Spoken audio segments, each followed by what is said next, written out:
Hello and welcome to the never-ending story that is us going through Aleksandr Dugin's fourth political theory. We did not make you wait 6 months this time. Actually, a year.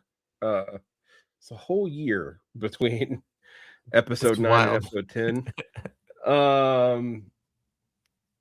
So we will just wait until we get to volume 2, the rise of the fourth political theory. Lovely. We will actually eventually, once we're closer to done, we'll be putting out a poll on both our channels, I think, for what not Aleksandr Dugin right-wing book are we reading next. These episodes are so well watched. They have the most negative ratings of anything we do because they're the only time I attract right-wingers. So which, but I would do maintain that is good. We do need to do that. Maybe not every single time, but on occasion. It's valuable. Yeah. I have a feeling that a lot of our critiques that we've made in a lot of other chapters are going to apply here. I will say that this is a chapter where Hart and Nagiri's multitude show up. And weirdly,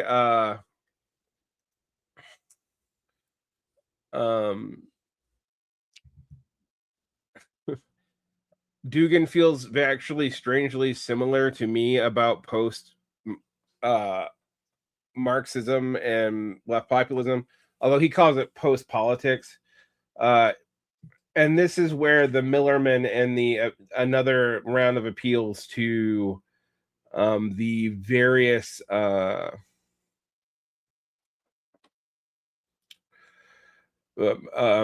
theories that were popular in the aughts and 90s and the waning of post-structural, post-Marxist theory. It's weird because I feel like that's one of the things that dates this book even more than other things that he references, is because he seems to be referencing Western philosophy that was actually fading from the vogue dramatically, even when he wrote this in the mid to late aughts, and definitely by the time it got translated in English. But yeah.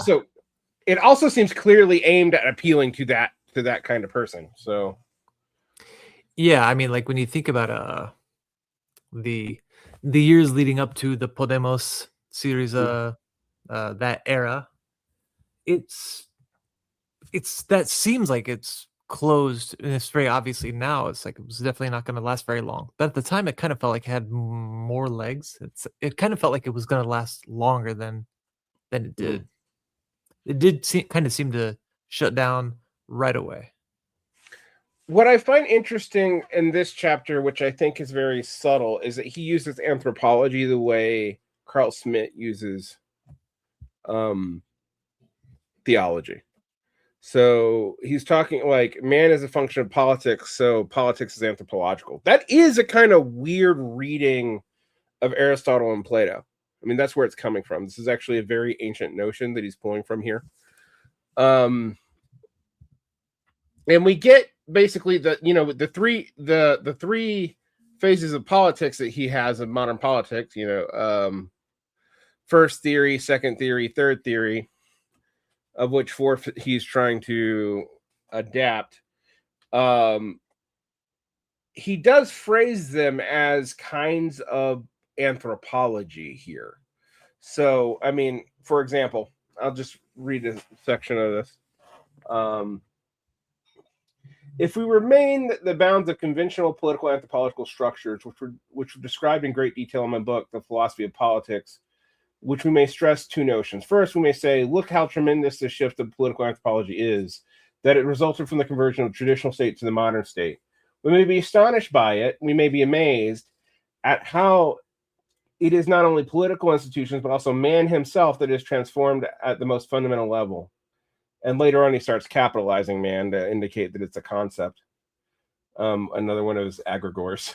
But later, we inevitably encounter the fact that right now we're in a state of shifting from the political mode of modernity to post-modernity, and we realize that completely new view surrounds us. it becomes clear from the perspective that the parameters of both the traditional and modern society flow into one another. In fact, Homo politicus, the political man, was postulated in both of these paradigms. Of course, the pole of modernity, we have the rational, autonomous individual, and we have the particle of certain holistic and a symbol on the other pole. As for post-modernity, it declares that there are no difference between the two types of society, politics and the concepts of man. It matters not whether this very man is constituted according to the liberal individualist approach or by a holistic idios. Man, capitalized, is the outcome. Now, in addition to an almost tabula rasa notion of what human beings are, the political here functions to completely subsume the social, which, no Marxist would accept. And also, like many of these strictly idealist philosophies, we are posited as concepts move to other concepts as explaining what happens. And to be fair, I mean, I don't think that I think you see this in like the Foucauldian idea of like episteme, where concepts shift to other concepts. We don't talk about transitions. We don't talk about the material instantiation. We just talk about their kind of holistic understanding of the world. Yeah. So in a way, Dugin is actually pretty consistent with post-structural theory, like in the 70s and 80s. But as a good Marxist, there's not an ounce of materialism here. Yeah, probably less here than anywhere else, at least in this book. Yeah. And it's not that much anywhere else, but I think we can kind of see it. Whereas here, I'm like, no, we are beyond. We are now saying politics is driven by political philosophy. Political philosophy defines the human. Thus, ideas drive humanity, both at the individual and the aggregate level. Sort of a very postmodern kind of way of looking at things. And a bit, yeah. Yeah. I mean, maybe the rational core of Matt Manis's, postmodern conservatism is actually seen in Dugin, and not just Dugin either. Yeah, no, I think that's right. I think that's I don't know how much he even acknowledges it, admits it, but I do think it's pretty clear. So he then says that we have a new type of man constituted by the politics of postmodernity, depoliticization, autonomization, micro-conceptualization, and sub and transhumanism, which he aligns the same. Now, this to me, interestingly, is also how he ends up in Alex Jones land so much, is both fear of the transhuman, but it's a selective fear, because when it benefits him, he becomes an archaeofuturist all of a sudden. And if you guys don't know what that is, that's a different new right post-fascist theory. No, I don't want to do it next. It's by Guillaume Fay, who was a competitor out of Grece, which is GRECE in France, which was the new right think tank. And he had this idea of archaeofuturism, which was basically a more, if I had to say it, it was a more developed form of the dumb bullshit you see out of Curtis Yarvin's mouth today, where you combine the worst of modern technology with the worst of feudalism. Yeah, like it's amazing to me that there's any audience for that stuff, specifically for Yarvin, or really honestly anything downstream of it. That's out to lunch. And if we're gonna read anything that out to lunch, I would much rather I would actually make a pitch rather for Julius Evola's Revolt Against the Modern World, because at least I think it's interesting. I don't want to do that next. I'd rather do some more modern conservatism, but I would actually say, I don't think you can something understand. More contemporary. Yeah. I don't think you can understand. I actually do think Evolaism is writ through all of this. Yeah. And if we start going down like radical traditionalism, which was what this stuff was called in the 90s and aughts. We have to start getting into Evola, Rene Guénon, who was a perennialist, perennialism, and weird esoteric shit that's barely political, but does actually overlap with fascism, and was kind of Evolaism's kind of an imminent critique of fascism at some points, kind of like this is, but from a guy who was a sympathetic collaborator who eventually decided that fascism was too modern. Well, I mean, at least he was consistent. So we get. I'm not saying he wasn't actually.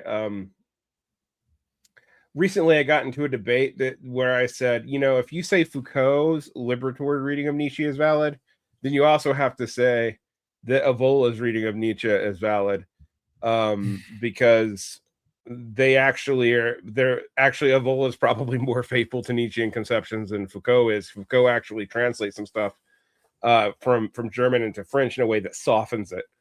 And that's with me bracketing out all the stuff in Will to Power and saying, and talking about Elizabeth Foster Nietzsche and accepting that, of which there is some good evidence that we should accept. It wasn't totally invented by Walter Kaufman. I just like that Evola, like that Heinrich Himmler called Evola a reactionary. So get this guy out of here. He's a reactionary.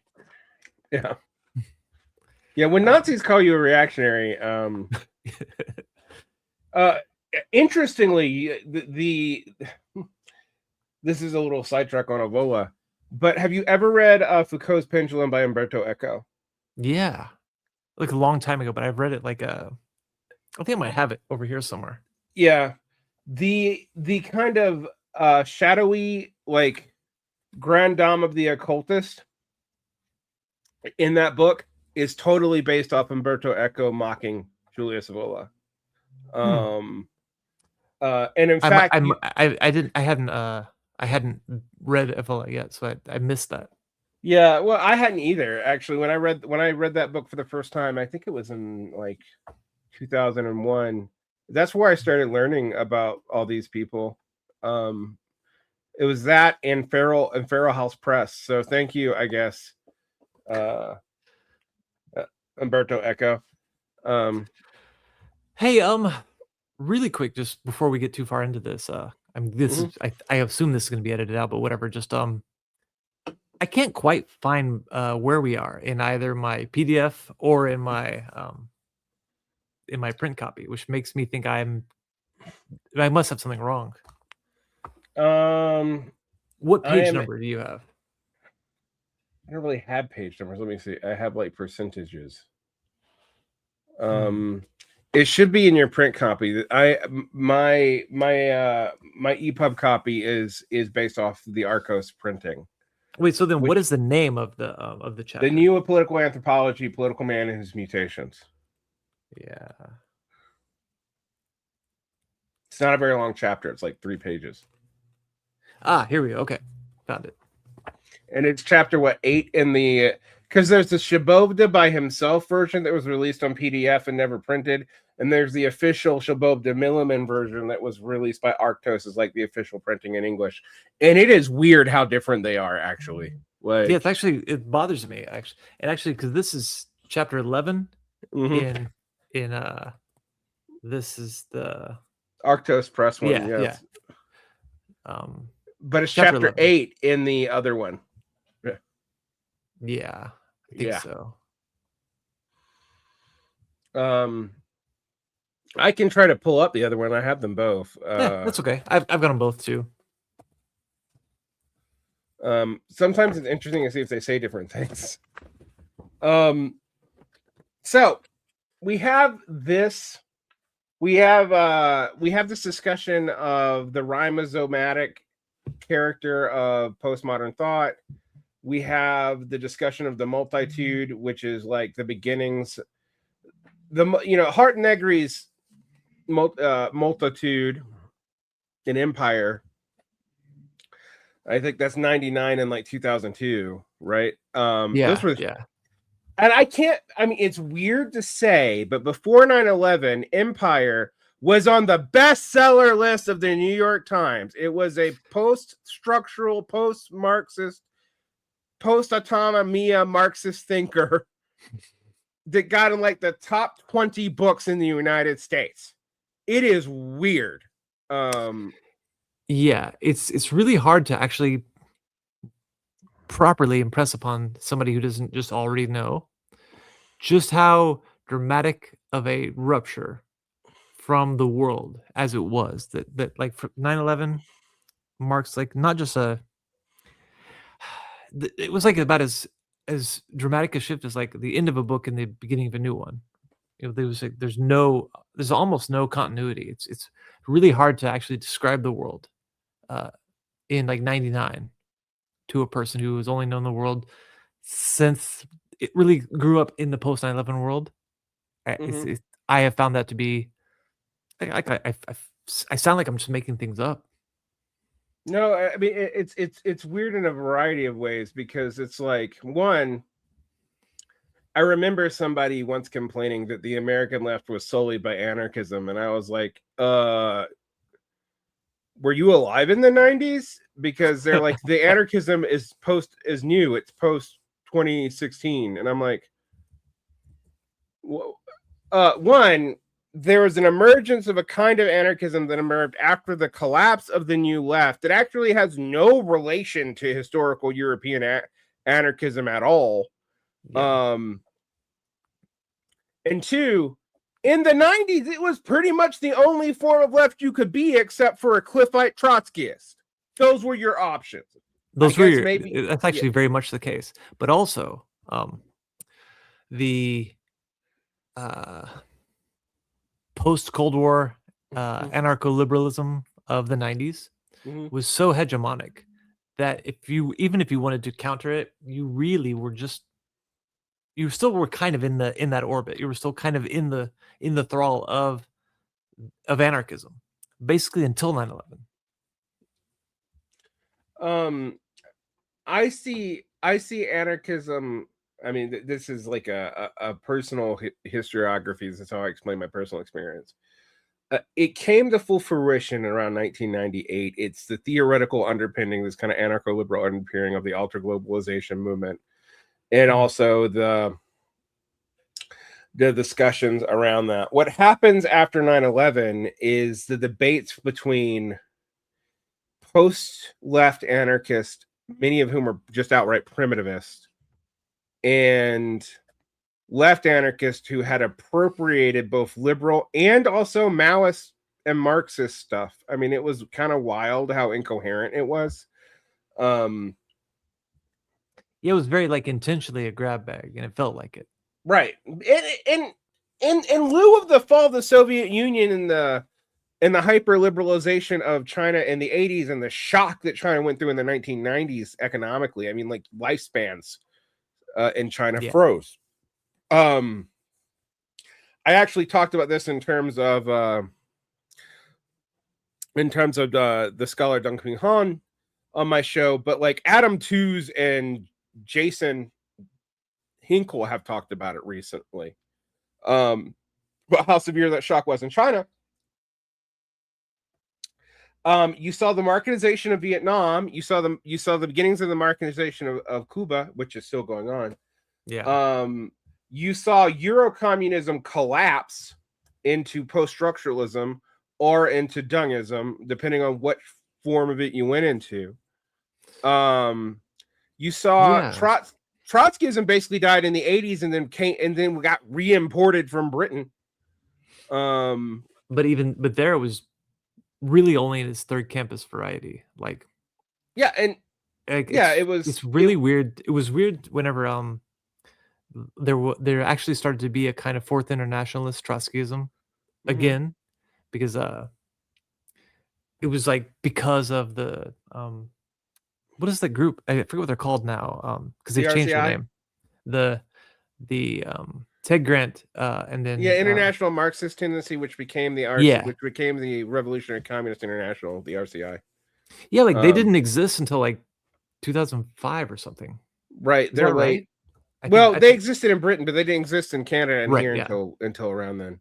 Yeah. And even like our Orthodox Trotskyists were basically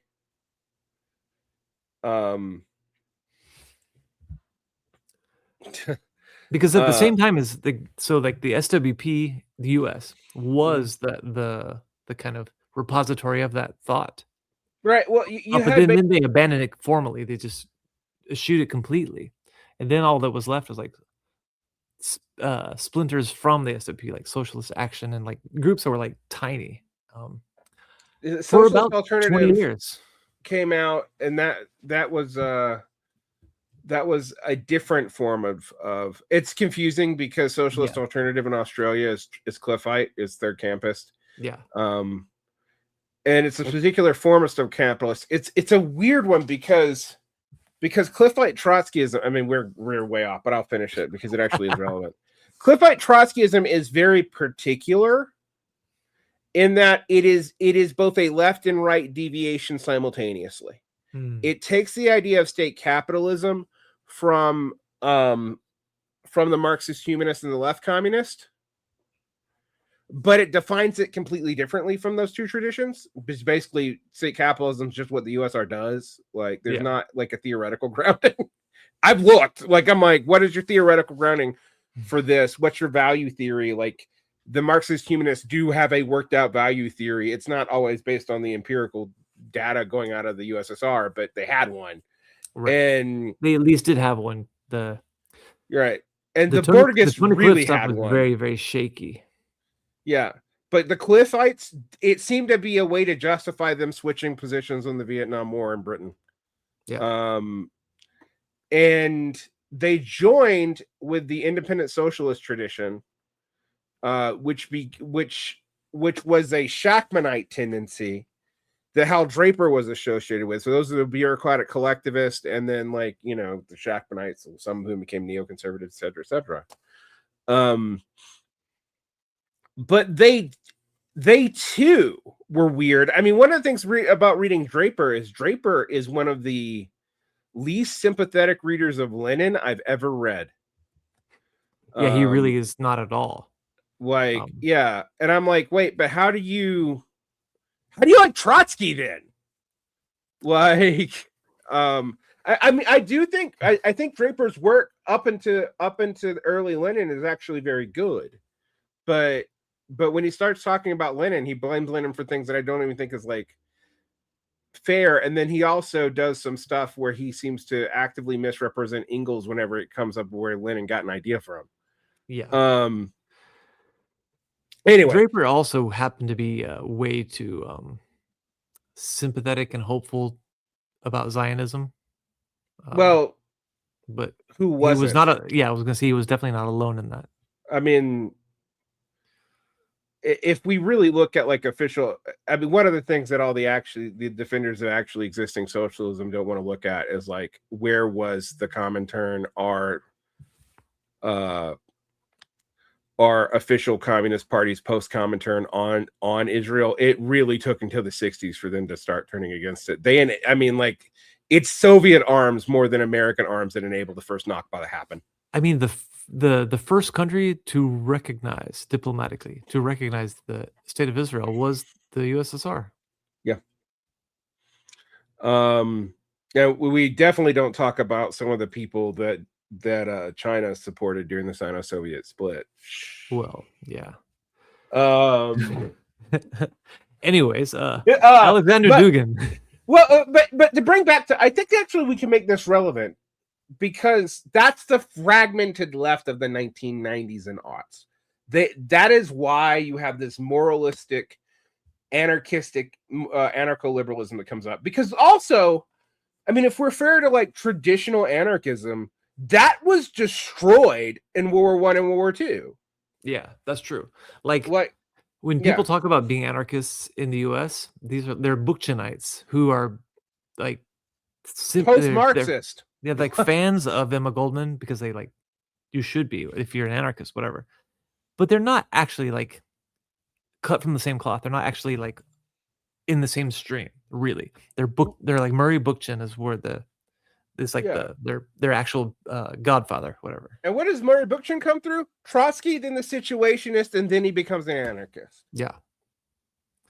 So in that way, sorry, anarchists in America, you actually are a Trotskyist split. Like everything here is. No, Like every political tendency in the United States, which is not consciously right wing, and some that are, it's all downstream of some variant of it's all downstream from Trotskyism. With the I will say the exception. With the of exception of the Communist Party USA. Not really. I mean, yes, but Communist Party USA from the 50s into the 70s, and then again from the 80s into literally about 2 weeks ago. Okay, about 5 years ago. They were still in Popular Front adjunct of the Democratic Party, which is why no one took them seriously. Yeah. When you say 5 years ago, maybe it's more like 5 weeks ago. And even still, I'm not sure I believe them. I will say that this is contested within the Communist Party. I'm not privy to all of that because I'm not a member, but I am aware of. It's not nearly so. It's not so hegemonic anymore. No. Yeah, like when I was a member of the YCL in the early 2000s, during the Sam Webb years, there was no room, and there was no audience for this kind of critical. Critical. But to be fair, there was also no audience for the CPUSA at that time. That's also true. Almost anyone on the left during the aughts thought they were a joke. Yeah. Well, because like that's fair too. Yeah. I mean, they were still running op-eds about Bernie being an ultra leftist like in as late as 2016. Like, I remember there was, I feel like it might have been in People's World, but it was like some official, I think it was People's World. There was a letter to the editor, basically, from a party member arguing in favor of the Communist Party endorsing Liz Warren, as opposed to Bernie Sanders. Like this is in the very beginning of the primaries. It's like, I don't know, the Communist Party but it is our actual like continuity organ to the Comintern. Yeah, like, and then it is one of very few which is actually not literally just downstream of Trotskyism in some way. Right. I mean, the others are the other revolutionary Communist Party, which is the Avakianites. I forgot about them. Who had a major role in the SDS. They are a split of a split from the CPUSA. That's true. And then there are the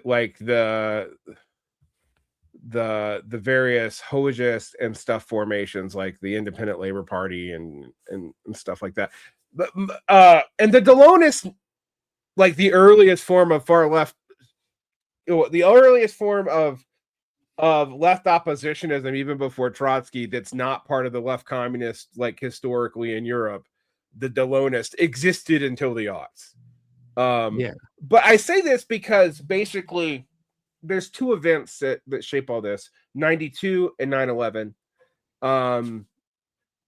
The reason why I think you have Marxist-Leninism today at all is that the anti-war tradition brought some of these things back, and you had people embracing Marxist-Leninism. But ironically, even the diehard, like most obnoxious MLs that tend to be who aren't in the CPUSA actually tend to be in organizations that were originally Trotskyist. The World Workers Party, which is where the PSL split from, that's originally a Trot split. Like, so why am I telling you this? There was nothing in America to really glom onto, though, because we said in another episode on Trotskyism was basically dead. You had academic Marxism, that we're complaining about today as Western Marxism. Ironically, none of that's really implicated in the stuff we're talking about. people read Adorno and Marcuse and whatever, but like that wasn't what was driving these sect formations and whatnot. It wasn't what was driving the new left or the new communist movement, or even a lot of the weirder developments in anarchism, but I did have an effect on it. For example, John Saracen, the primitivist, was highly affected by a misreading he did of Adorno, where he decided that the only way from Marxism, he decided that primitivism was the only way to deal with reification, and he decided that reification meant all abstract thought and all technology. It's quite the reading.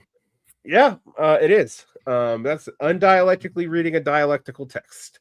So when we think about that, when we come to where Dugin's appealing to, like, Marxism is dead when this is written. Yeah. There are rump parties in Eastern Europe that are more nationalist parties that exist. Some of them are explicitly national Bolshevik, like, fascioid Marxist fusion parties.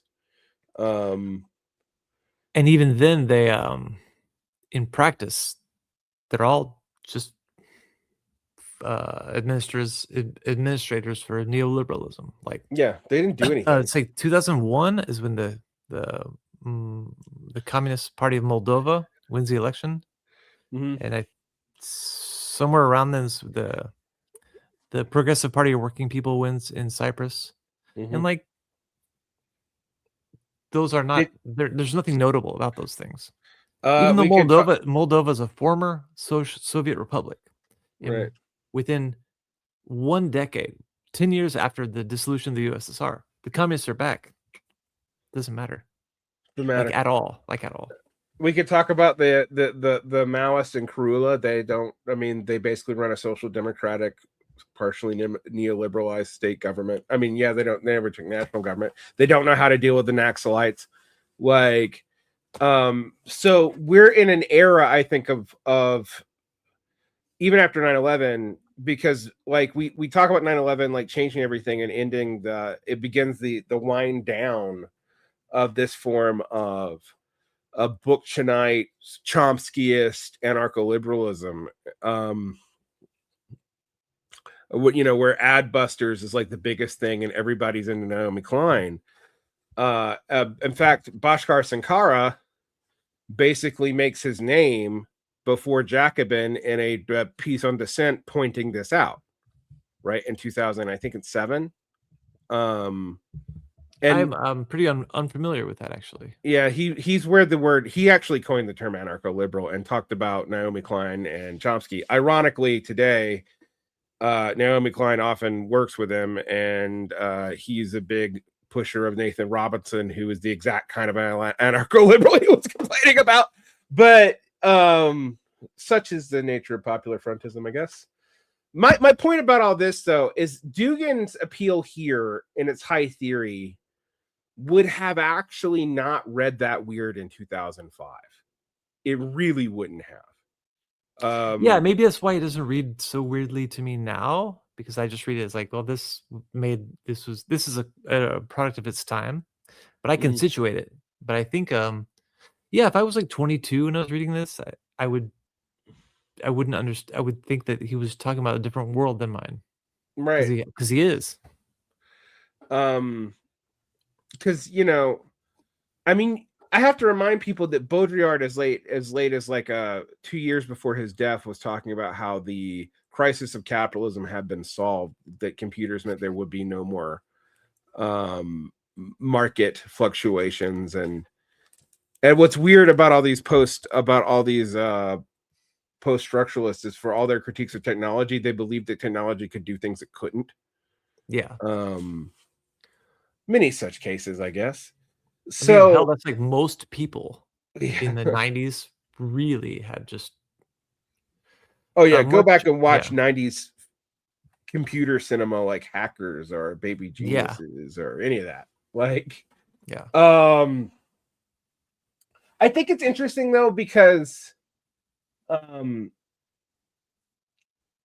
here, pulls out a Greek word and talks about, deterritorialization, which he hates, and calls it a form of apolitikia, which is like an indifference towards politics, but that's also if you have a very Platonic or Aristotelian gloss, and it really does help to have that with Dugin.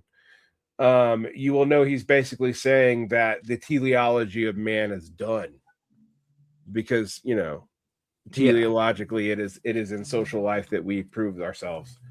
Then he talks about the core subject of post politics, which is basically fear of fascism. I mean, I saw this in MAGA communism and Haas's infrared piece, like forever ago. He has the same thing.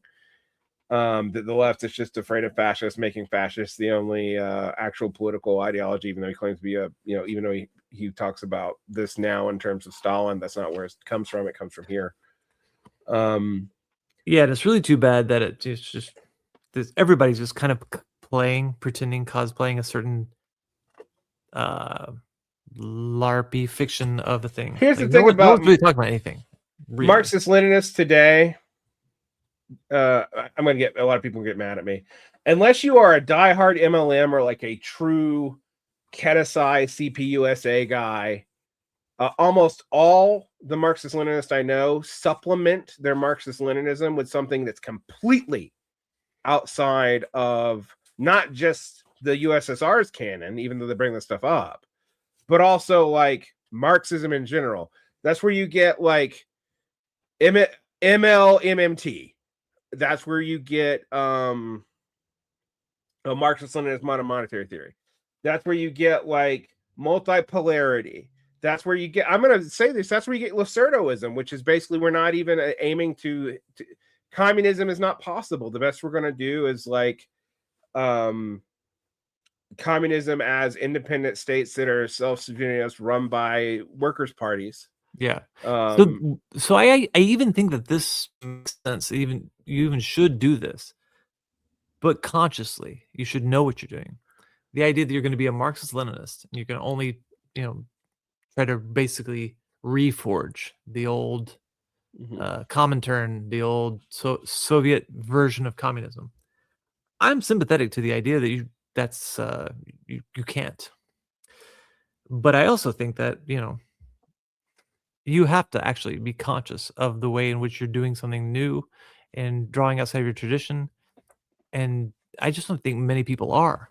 No, they're not. I actually miss this about 90s and aughts Maoist and going all the way back to the 70s. They would tell you that Marxist-Leninism, Maoism was the completion that, Marxism is, they almost talk about it almost in religious or dispensationalist ways. Like Marxism is the first turning, Marxist-Leninism is like a second turning, and Marxist-Leninism, Maoism completes the circuit, Yeah. But they would admit that there are differences between these three things.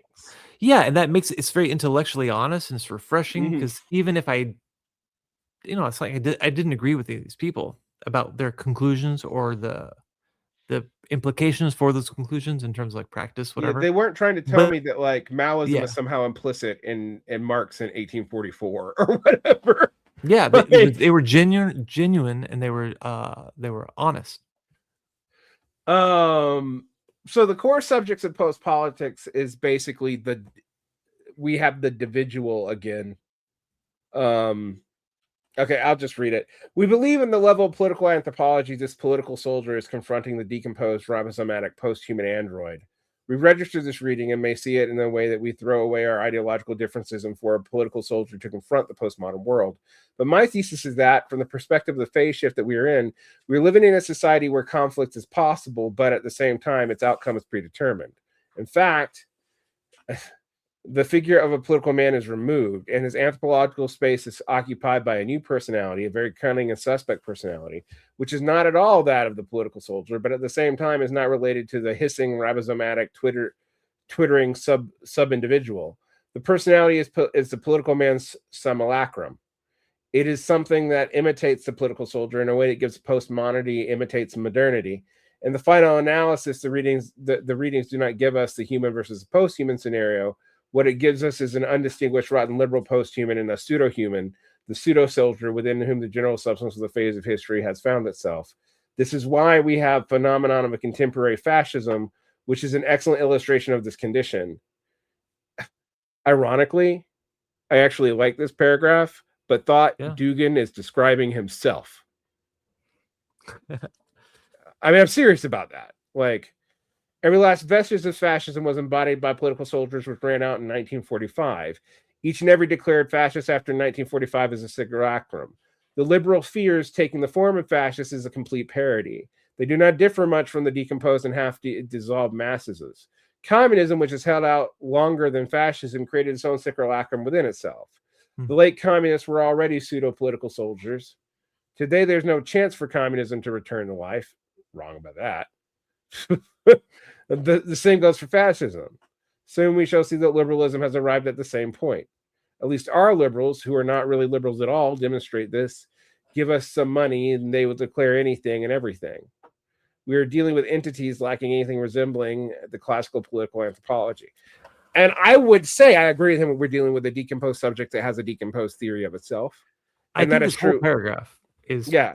it's right on. Even the part where he says communism, the possibility for communism is, I forget what he says exactly. Isn't yeah. There's no chance for communism to return. Depending on what you mean by communism, what you mean by return, I may or may not either fully agree The with him USSR or is not coming back. That's like you're not replaying 1917. Like I do agree with that. Like, I mean, yeah, I think that's true. I also think that like,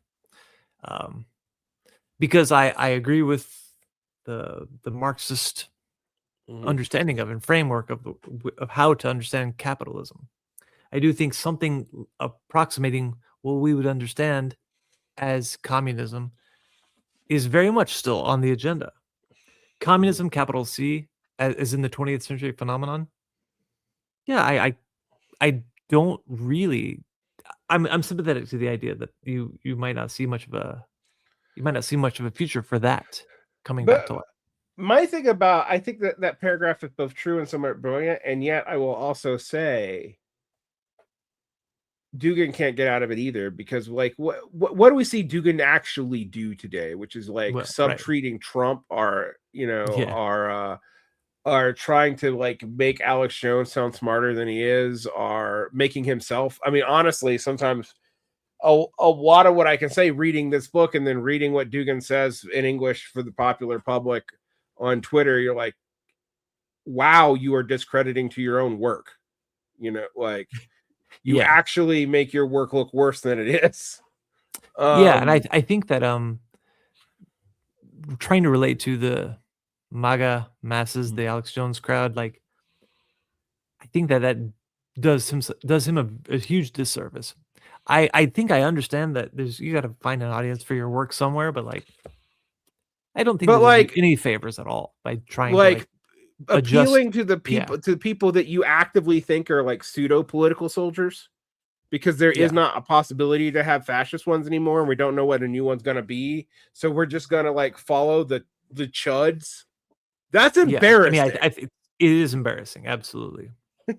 Of everything of everything with Aleksandr Dugin, that's actually the thing I find the most contemptible, just because there's like there's no substance to it. It's and he can't I don't really know. believe it if he believed this 20 years ago. Like, Yeah. um, okay, so we Now, get to on the this. other hand, the seems like there's what is the alternative to just talk to whoever will listen, no matter how few that actually is? And I would say the answer is yes. Yeah, I mean that's what That's what we're doing. I mean, one of the things I tell people about one of the things about having no real discernible link to power in your own country means that in some ways you can be honest. Mhm. Like, whereas everybody else has to be diplomatic at some level. I mean, which is a very, I'm not saying it's like that much of a virtue actually, but it is something. And also we often don't do it. Like the amount of like opportunistic liberalism that comes out of people are focusing on the wrong things, even when they have good points. Like the amount of effort we spend talking about academic theories as proxies for battles between sectarian groups, but we're not talking about the sectarian positions. why they were where they were, or where those people ended up. We just, pick a theory, an academic theory that's loosely a way to argue. Like, for example, in the last 2 months, there was a crypto argument between Maoist and Brennerites. So between, let's say, interest forms of Trotskyism that is sympathetic to liberalism, and concessionary like Dungists that have a vaguely third world veneer about imperialism. And they argue it through arguing about Vivek Chiver versus whatever, and they're not even talking about like historical positions held by any of the by parties in the PRC or anything like that. Like, and that's weird because or another example, we talk about Western Marxism. And Perry Anderson and Russell Jacoby, except in the first 3 chapters of his book, The Dialectics of the Feet, and Lacerdo, except when he's talking about Euro-communists in Italy that pissed him off personally, indirectly, and Gabriel Rockhill. We're always talking about academic theories. We're not talking about academics who, had pull over the movements in the 60s, but we're not talking about like actually existing cadres in the new communist movement and the new left movement. We're not talking about what happened in the SDS. We're not talking about what happened with the actual splintering of the Black Panthers. We just invoked the Panthers at their high point as if they didn't exist into the 80s. It's like we stopped thinking about the Panthers after the Vietnam War. We just kind of tried to pretend like there's not a factor anymore. Like it ended. It's like half the time, half of the Panthers' history is just completely ignored. It's just as if it didn't happen. And then people try to pick it up and they're like, oh, this is the Panthers. I'm like, do you know how many different groups, some of whom are not even left wing, have used the Panthers as a name? Like the new Black Panther Party? Yeah. And the other new Black Panther, but particularly the one you're talking about, which has no relation to the historical Black Panthers. It has a relation to the Nation of Islam. Yeah. Right. But then there's the the new Black Panther Party that came out of the Uhuru movement. There is this. I mean, I actually counted people like, oh, Trotsky is split so much. I'm like, how many different Black Panther groups are there? Yeah, I mean, Trotskyists do split a whole lot, probably more than the people who make fun of Trotskyism actually do. Maoists split a ton too, though. Split more. Yeah. With bigger differences between them, actually. Yeah. I was actually just monitoring the different kinds of Western Maois, and I'm like, whoa. So the fatalism of post-anthropology and the Angelopoulos.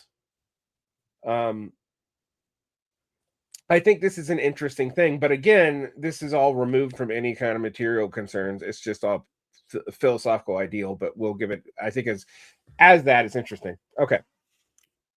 We have the confrontation of the post-political anthropology and the pseudo-political soldier. And in this case, the antithesis of the post-human is the non-human.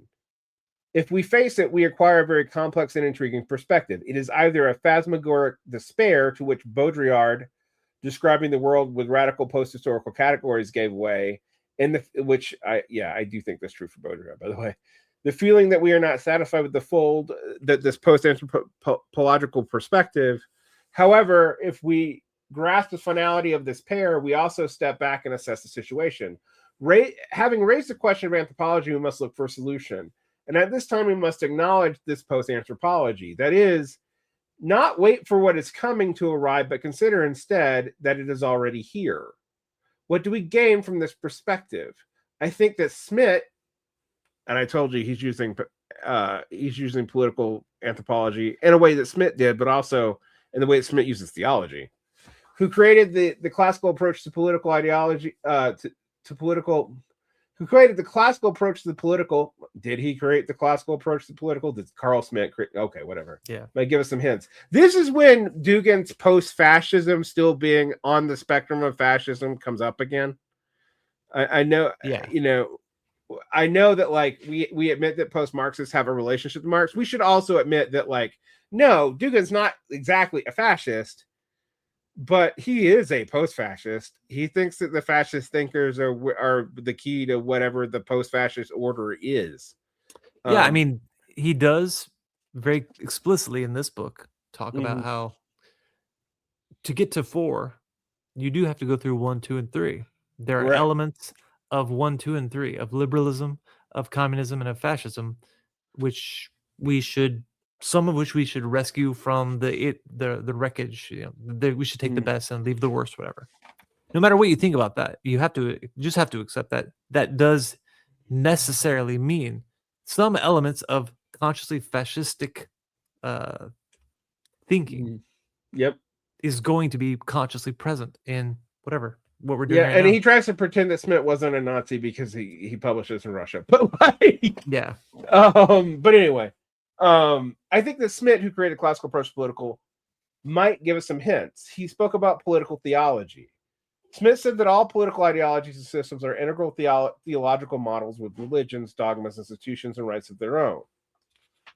This is why, in order to understand politics, one must understand it as a religious phenomenon, which I tend to reverse that. I think most religion, while it might have uh, post-political concerns, or not even post,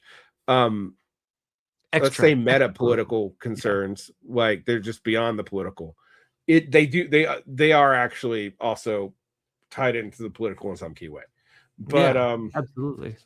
um that is why, in order to understand politics, one must regard it as a religious phenomenon. I generally reverse that. I think you have to regard religion as a political phenomenon and a social phenomenon, and also a metaphysical claim. Like all three of those things are Yeah, involved in the study of what we call religion. But political theology presupposes the existence of a political teleos, or telos, which can be constructed by man, like Hobbes' Leviathan, or it can be of a non-human construction, such as the Catholic model of imperium, cough, cough, imperium, but also I'm referencing Francis Parker Yarki, and I'm not going to say that because that'll get me in trouble in Russia. But we yeah. know he knows it because he was involved in national Bolshevik parties, um, which was And again, I closer to just the think it target. would be not just helpful in terms of just to know where things are.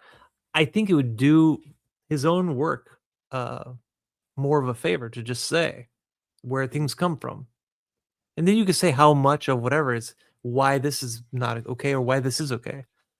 But Mm, to just ignore it completely, I just don't see how that helps, other than just getting you through a censor.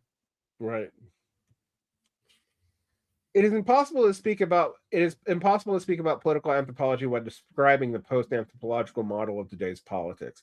See, I don't think we're in a post-anthropological model. I think the political subject and the individual is fragmented and atomized, but that's not post-anthropological. That's Yeah, a specific stage of anthropology. But anyway, we are forbidden to speak of the integral political theory. Again, more watchwords if you know fascism and post-fascism. Um, because we have witnessed this fundamental mutation of the fold. We are allowed to speak about what are we allowed to speak about? We have political processes, sources of power, and dispositives of influence. We observe the paradigmatic epistemologies, which are pushed and promoted in the same way as they were in the framework of classical politics. They remain with us, which means that the political, in a wider sense, is here. It is simply neither man nor God is here. Who is the actor of this post politics? There's a certain hypothesis that I call the concept of the Angelopoulos, the city of angels, and the angel politia, angelic politics. That is a turn from political theology to political angelology. What this means is that the spirit of the political is starting to be controlled by and is starting to ground itself upon confrontation between superhuman entities. And I actually do really believe that Dugin literally believes this is not a fucking metaphor.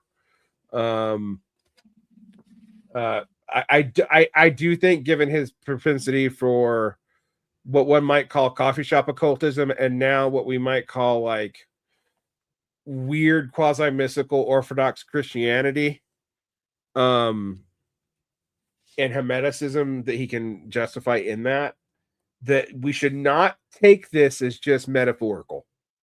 Um, But anyway, what we might say is that that we have a politics that is like dominated by the spectacle. And we know that Dugin knows De Boer, so the fact that he is not invoking that means that we should take him literally. Yeah, We should I think take him that's at his true. word.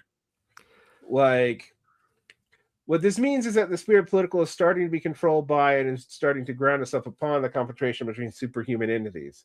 The entities that are neither human nor divine are not divine at all. Angelopoulos possesses a huge potential to assign political roles without taking humanoids and post-humanoids into account. For example, one may think of a man that sends an SMS, but actually the SMS that sends itself.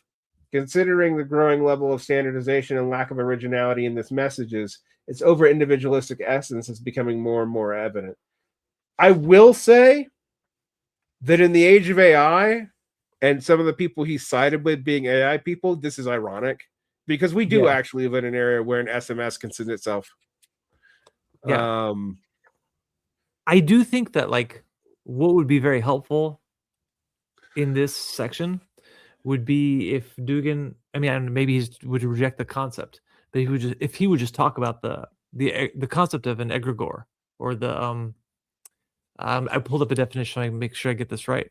Of a non-physical entity or thought form that arises from the collective thoughts and emotions of a distinct group of individuals. So like, there's no conscious collective.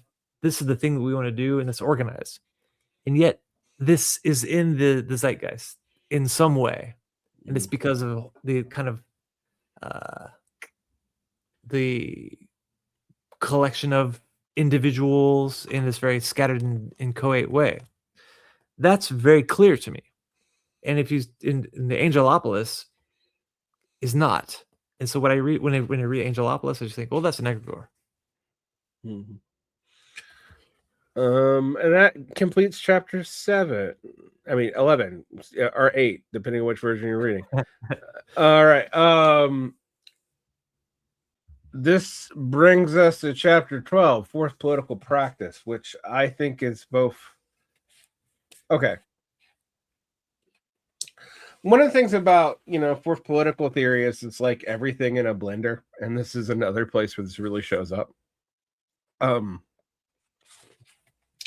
that it both feels vague, but also like I actually do, because of my prior experience on the right, because of me reading a lot of this, I actually do know what he's talking about vaguely. Like when we get to Guénon, like, and you realize how much of Vola is in the background of this, and colonialism, and all that, which was very specific in the kind of like radical traditionalist pagan milieu of the 90s and early aughts in Europe. It was, it was tied into some explicit neo-pagan movements, which Dugin can no longer believe because he's a good Orthodox Christian now, but like those ideas still show up. So anyway, let's get into it. Okay, so second paragraph I think is both telling but also really, really, really, really damn repetitive. What is in this part that is clear we've already talked about, and what is new is vague AF. Do you agree with me? Yes. So I do agree with you. And I shared all these frustrations. And I also still, at this point, I'm still wedded to maybe tenuously at this point. But my initial, what do I want to say here? Vaguely, somewhat sympathetic. Like, I do feel like there's something very worthwhile in this endeavor, or at least this concept, even if it's not Dugin's concept. But the idea that in order to navigate beyond the wreckage of of communism, on the wreckage of the Cold War, and thus of fascism, of socialism, and of liberalism, I do think something like this effort to figure out what we call a fourth political theory. Yeah. and whatever, and its subsequent fourth political practice. All of this is, to some extent, I'm sympathetic to this effort, but I would have to put a lot of asterisks if I was gonna write about it. It would be very critical. Yeah. So, okay. To the second chapter. Therefore, if we theorize and talk about fourth political theory, we should all think at how it could be realized in practice. However, just to give us pause, because fourth political theory strains to conclude the political topology of modernity, with all its implicit and hidden dualistic modes therein. We can develop a scheme representing the correlation between theory and practice in the different fields of knowledge, science, metaphysics, religion, philosophy, technology, and common use. And below is a table of the different fields of knowledge on the horizontal axis with two column vertical axis, term 1 and term 2. The first column concerns the field theoretically, the second with the field of practice. This is the most useless shit I've ever seen in my life. Yeah, but if you're just listening to just a podcast and you're not looking at this, then actually, I will actually show it. I do have it on the book, so I can pull it up. Hold on. Oh, that's probably better that way. Yeah. So those of you who are listening, sorry, watch the YouTube video. Yeah. Or don't concern yourself with the table of science, metaphysics, religion, philosophy. Yeah, because I also think this is somewhat useless. Period. Like, so term 1 is the theory in theoria, and second one is in praxis. So science, theory, practice. Now, this is straight. This first thing, this is straight up Aristotle. Theoria and praxis. I mean, he's dropping poesis like everybody does, but whatever. Weirdly, Haidiger doesn't, which is why I'm surprised he doesn't include it. That would inquire something that's not just a dualistic. Metaphysics, principle, practice, manifestation. This is the kind of stuff I'm like, maybe he really. I mean, I think the Agrigor stuff is like not fake. I don't think that's just us being sarcastic at this point. Religion, theory, myth, practice, ritual. Where's doxa and dogma? But anyway, philosophy, mentality, and then activity. Technology. I hope this makes more. Maybe this makes more sense in Russian, but technology, idea, project, realization, implementation. That's where it makes the least amount of sense so far. Yeah, and then common use, thinking, action. Here's what I want to say: that this is maybe an addendum to my long many asterisks of sympathetic comments about this fourth political theory. Mm-hmm. I do think, because I am a socialist, and even if I am sympathetic to this conception, this endeavor to create some new path philosophically, I think you should just be a socialist, man. I think like his Natsbol era, it's more clear. What you're trying to do is more clear because you're trying to achieve some version of socialism, and maybe I disagree with a bunch of maybe a reactionary form of socialism, but I knew what you were fucking talking about. Like, yeah, I knew what you were talking about. Now I'm not really sure. Like, I feel less clear now that I've read this table. And if I was grading it, I would say, hey, you should redo the assignment. Okay, so then we get to him doing some language stuff. Of course, this consideration of these columns in itself brings us some very interesting conclusions, starting with the question of what theory is in terms of science, contemplation, vision, theoria. That's kind of true. I mean, contemplation is the normal translation of theoria in Aristotle. Like, and these categories are Aristotelian, like straight up. But anyway, and what is praxis? The term formed from the Greek pragma, like pragmatism, means object, objectification, or acting. When the problem is defining what a thing is, res here after reality arose a few years ago. The attempts to come across a counterpart to the basic term in contemporary philosophy led to a revelation. There is no acceptable equivalent for this Latin word in Greek at all. There is pragma as an action or act at the same time. It is an active object, but it is not an accomplishment. And there is an existent from Aristotle, which is expounded as res in further Latin translations. Therefore, there is no such word as thing in Greek, which I think is actually somewhat true in ancient Greek. I don't know if it's true in modern Greek. I'd have to look it up. And this is important because it means the very concept of reality is also absent. Reality is formed on the basis of res, meaning reality is a property of res. Reality is who's what, something referring to the thing or thingness. Therefore, there are Greek words, pragma, existent, or praxis for the Latin res. Pragma is the action and the object at the same time. This is what, by the way, this is a gloss on Heidegger. This is a gloss on Heidegger reading Aristotle.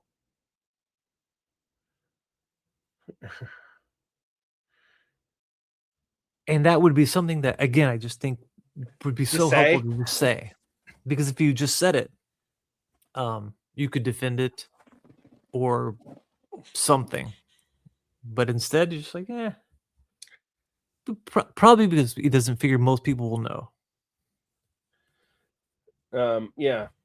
But what's funny about that is like he doesn't shy away from being Heideggerian in his thinking.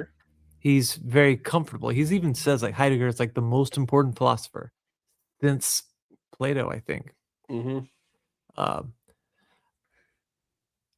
And I don't know. It's just like most other things. This could just be more helpful by being more fleshed out. Well, I mean, I do think he is also playing with categories that are implicit in Greek language, although there is the weird thing that he's talking about how the Greek, since it doesn't have this word, implies this word that's in Latin, which is res, which is reality, or, we might call ontos or ontology, which is what Heidegger comes up with, this whole thing about being and non-being. Anyway, it is very interesting. The entirety of Greek metaphysics evolves between theory as contemplation and action praxis. Again, I actually do think you have to mention poiesis here. It's in a triad of categories in Aristotle. Yeah. That Heidegger cared about.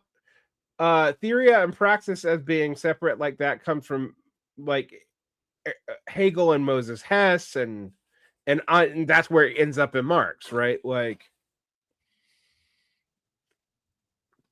keeping short of the severe Latin subjectivity, the thingness sitting in the term res. If we amplify the aforementioned duality of this table, we come across Guénon's model of the principle of manifested. Now, I do find this interesting because this perennialism shows up in stupid hippie shit today. I mean, I'm serious about this. The perennial like hermetics and stuff shows up today and like third-hand knockoff occult shit, like manifestation boards and whatever. But anyway, notably that the manifestation is closer to the praxis, but not to which is manifested. We see the activity in the second column concerning practice. If we make some further assertions in the history and sociology of religion, we would come across the functionalism and human sociology of Malinowski, which examines the division between myth and ritual. I remember learning this in anthropology, so I actually, this did not totally blindside me.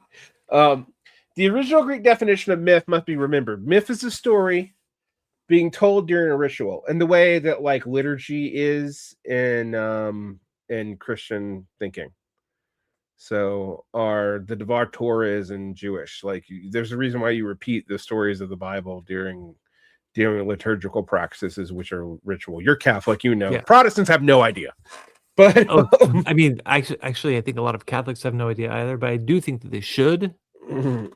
And yeah, you're right. Well, they experience it still. I mean, that is what you do at church. I say this as a non-Catholic. And I find it to be so, it's beautiful beyond description. But I know what we're doing, and I think it matters that right. You can. Oh, I agree with you. Duality of myth and ritual is one of the basic items extensively discussed in both the history of religion and the social anthropology. In philosophy, we can be seen as mental activity and our mental activity, this pairing with the duality of the term and singular as theory practice. And finally, technology is rather simple. Duality of the project and its realization. So I would say duality of the plan and its realization, but again, that just might be the way we're translating the Russian. So we have two columns. If four political theories added to the first column, term one, then we can probably see the specific concept and fourth political theory in place in the column in term two in accordance with it. If the fourth political theory was an ideological variation or some combination of the elements of the political theories of modernity, we would follow this strictly. That is to say, we create an additional concept constructed of the same elements based on the same topography as the political ideologies of modernity, that we should talk about the field not only theoretically but also in practice. And generally, it would be interesting to do so because talking about semantic fields associated with fourth political theory in conjunction with column two could be very useful. But I leave the problem for someone else and propose another way. This is why I said this was useless. Why the fuck did we go through that just to say that it wasn't useful? I leave the problem for someone else and suggest another way. It's kind of like when you read Capital Volume 2 and you read Engels has a note periodically throughout the book, but you go like read a really torturous, twisting a page or two of like calculations and whatever, and then at the very end, Engels will say, Herr Marx was not very good at calculations, and all this stuff is a little bit wrong. You should probably ignore it. It's like that's the kind of note you should say at the beginning of a passage, not at the end of a passage. Yeah, that was. People always, implicated that Engels really edited Marx, and when I actually read it, I'm like, no, he didn't edit him enough. Yeah, like if you've ever submitted an article to a journal and had the editor like reword or cut sections out, then you look at Engels and his the way he treated Marx. Engels definitely did not edit Marx nearly enough. But then we get the drop that all this is actually leading up to Heidegger anyway, which, by the way, I know Heidegger well enough to know what Dugin was doing. So without even knowing this was coming up, I was like, oh shit, he's recapitulating Heidegger. Oh, we get Dasein as the answer to the problem. The vaguest concept in all of philosophy. And I do not think it's a useless concept. I do not think it is a replacement for like the nation and the subject object duality and all that. You can't say rather than nation or class or something else or the individual. You should just say Dasein. It's like no, Dasein is an experience. It's a way to situate the individual within a class as part of a nation or whatever. But like it's not a be all. It's not a replacement for these other categories. Not in the way that he's using it. Yeah. It's almost a tautology. The fact that we can talk about being means that being is. But anyway, but what is yeah. Which also was almost an obvious play if you know any German. Yeah. But anyway. All right, now I have to get into this gloss on Being in Time, which Being in Time is a monstrosity of a book that I use to punish people, both by throwing it at their heads and also making them read it. But throwing at their heads in every sense of the word, in every way that you could say that. Yeah, I mean it's 600 pages of stuff that I was like, is this just a fucking pun? But anyway, but I have never read it, and I feel like I should, but I also don't want to. You should, and you should do it the way that like aesthetics in the 12th century whipped themselves before Christ. Like it's just a punishment to yourself. It might be good for you. I'm not actually even sure it's that, but like well, but now I will read it, and with that in mind, I will read it in exactly that way. There are two books I read because I felt like I had to just prove that I was capable. There's kind of three. My other one was getting through all 3 volumes of Capital and then reading Theories of Surplus Value, all 3 volumes, to say like, I have read them. Leave me alone. I will say, at the risk of sounding like a real pedant, I will say I do think reading Capital in its entirety, it makes you smarter. I would agree with you. Even though volumes 2 and volumes 3 are a mess. Yeah, and it's not to say that because the stuff that's in there, if you know it, then you're smarter. I mean, like, if you discipline yourself enough to actually read the whole series and actually put it all together into, like, to be able to recapitulate a thesis, a thought, which is a completed, basically it's a thought that comes from which you could say, this is what Marx thought about this.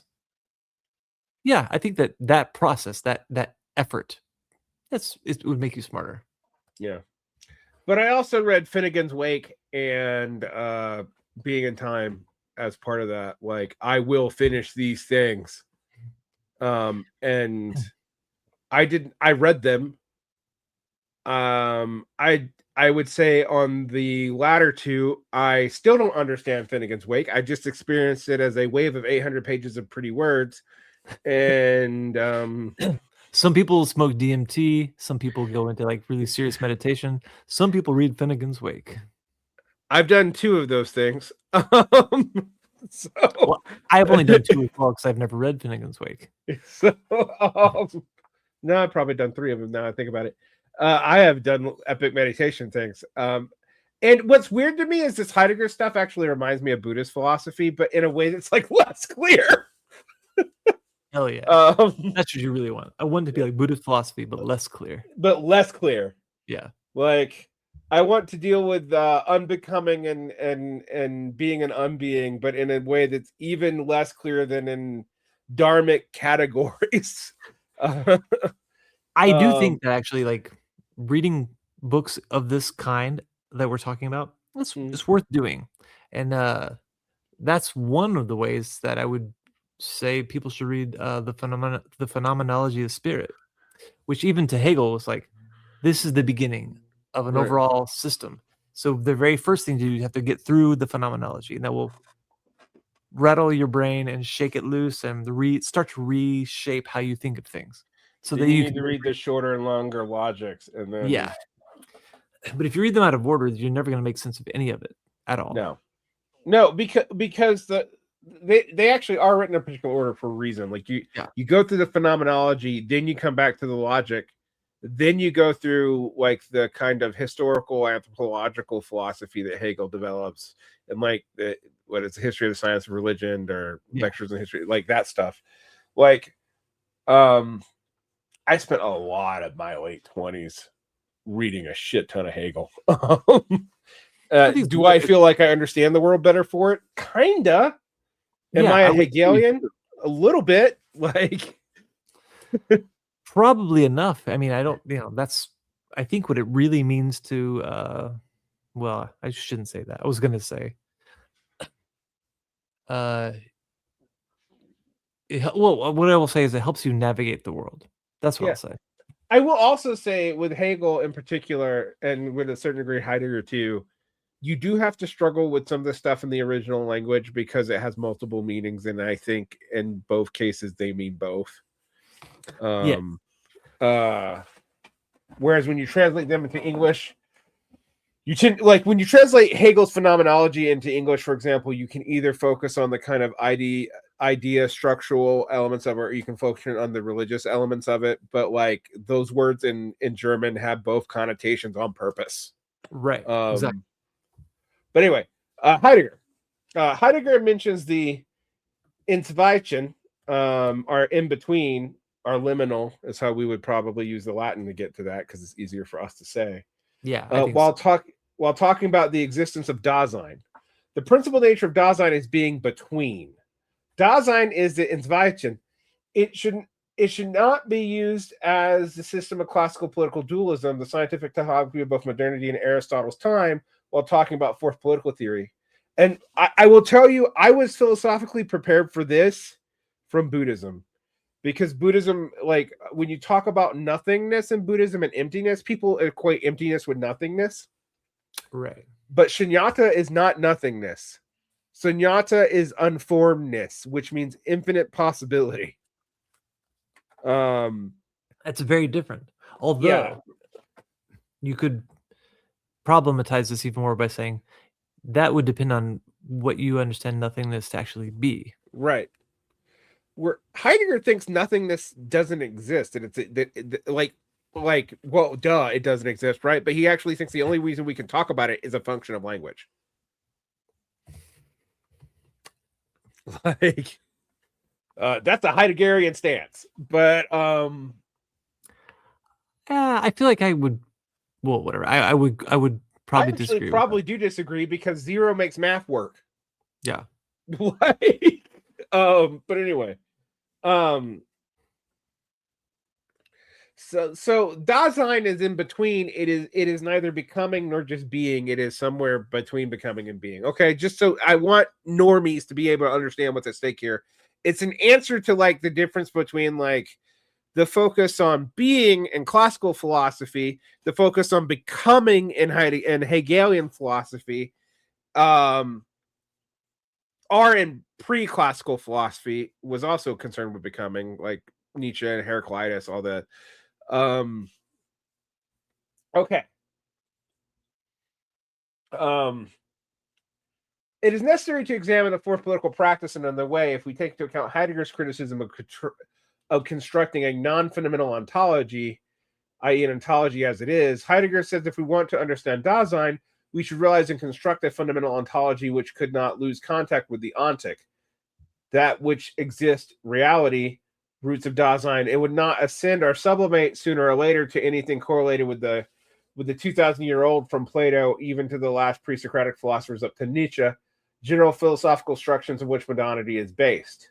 We should put Dasein as a center and the pole of our fourth political theory. What does it mean in the context of practice? It means that Dasein should not be qualified either as a theoretical construction or as a principle. Should it be used as a myth, like a narrative? This comes closer, but it should be carefully considered. It is not exactly to be used as a mentality, so an ideology, at least not as an ontological mentality, metaphysics. I'm just putting these into either Marxist or philosophical terms that people might recognize. It's helpful. Likewise, likewise, it should not be used as an ideology again, or anything concerning a subject.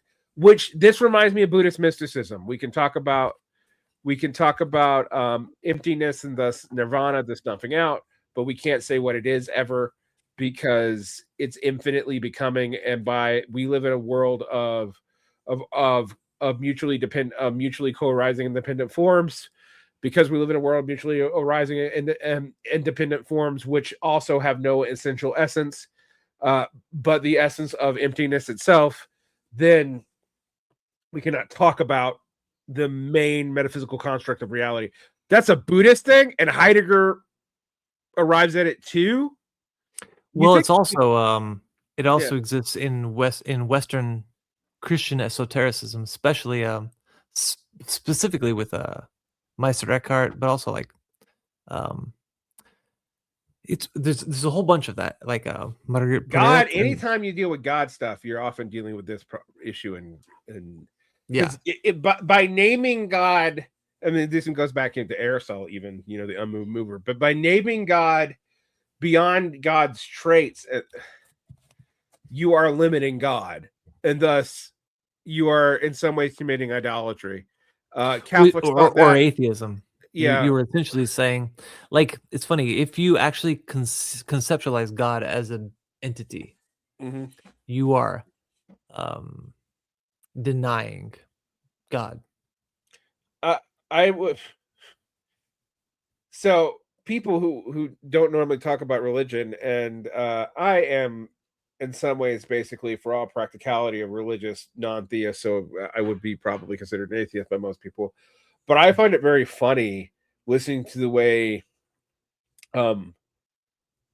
Protestants talk about God as if God is only their personal relationship to Jesus, who is a humanized figure of God, but not the other parts of God not being important.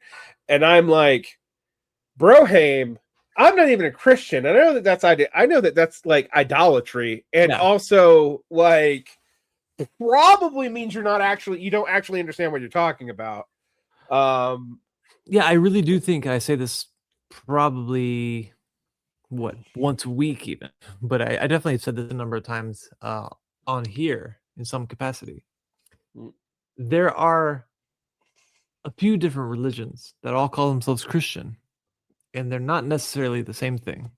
Like if you go to a Baptist church and then you go from a Baptist church to an Anglican church, and then you go from that to like an Orthodox church, you're not really going to different versions of not just like different variations of the style of dress and the style of art and the style of music. You actually are talking about the totally different theological conceptions about what God is. Yeah, the question about that is like how different are Catholics from Orthodox, and that's a big question. But yeah, I would agree with you. In a different setting, I might even want to answer the question, but not today. Not today. But anyway, okay. All right, let's get to this metaphysical stuff again, because I do think for Marxists, or even for like, I would say, I find this interesting that some of this stuff, when tied into Orthodox Christianity, I do think would be heretical, and I'm surprised no one calls this out. I mean, so far, I don't know if I agree with that. I think that aggregors would be heresy. I think in a lot of cases, yes, but I don't even think necessarily that's not necessarily the case. I think especially with the Orthodoxy, especially when you consider like the difference between like the old believers and in kind of modern Orthodox Christians.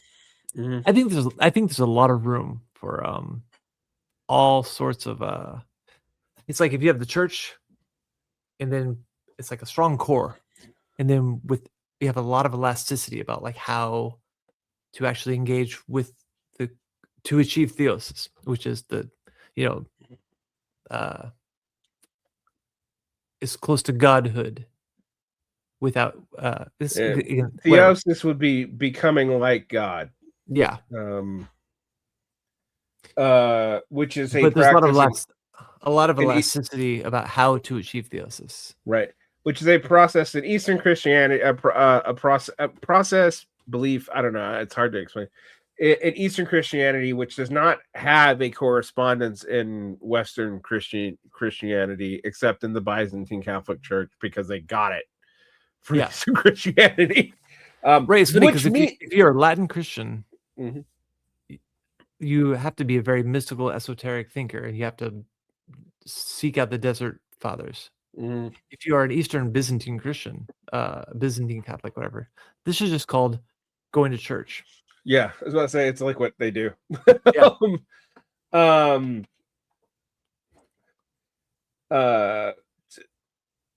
Also, it's why there's less formal categorization, because like there are notions of purgatives after you die, but they don't have a concept of purgatory in Eastern Christianity. But you do purge your nature. Also, there's no original sin, but there is a fall. Similar to Judaism, actually. Okay. We are this is Varn and Jason, last name with Heldovich's Rehelchik's discussion of theology. I actually do think you have to talk. I actually am just kind of frustrated that he won't go to theology here just explicitly, because I think that it would help him a lot. It would definitely help me a lot, just to for him to be very clear about what he's trying to say. I feel like you'd be less bullshitting me and me trying to be like, are you being new agey? Are you being occultic in a pagan way? Are you being occultic in a Christian way? Like, are you trying to prove to me that there's a relationship? And you get a hint of that when you bring up people like Guénon, the Catholic turned Islamist perennialist, like, who's also a founder of traditionalism. You get a hint of that there, right? But since he doesn't say it, instead we get like this as read through Heideggerian categories. And one of the weird things about Heidegger is an atheistic philosophical mystic. To me, he sounds like he's doing theology, but he's also an atheist. So, yeah, I feel like I don't really think I could disagree with that. I don't know if I want to also. I feel like there's a comma, whereas you might say that and put a period, like that's the end of the sentence. And I might say, yeah, comma. There's more. But I do think you could like use. I mean, people have used Heidegger in theological discussions, both in Buddhist and Christianity. I've actually read them, but like, it would be very beneficial for example, when people talk about political theology and Carl Schmitt, a lot of people secularize it. They just talk about the friend enemy distinction. They don't go into the actual theological claims, which is the main damn point of the book. Yeah.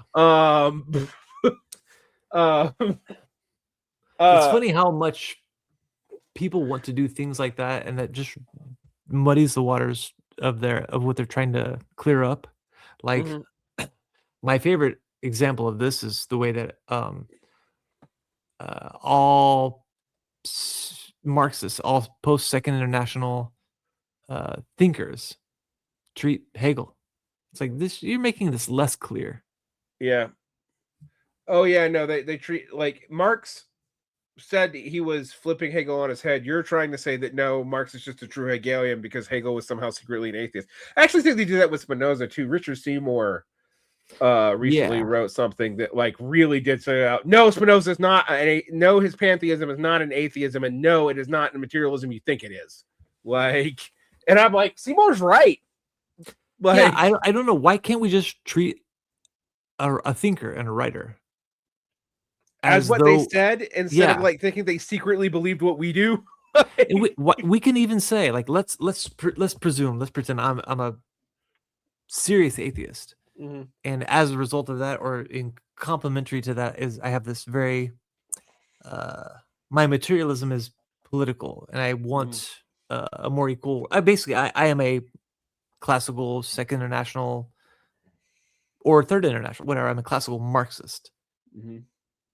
I don't know why that wouldn't also mean I could say, here's what I think is good about Hegel, and here's what I think is not good about Hegel, rather than Hegel means what I mean. I mean, it's this weird stolen valor thing.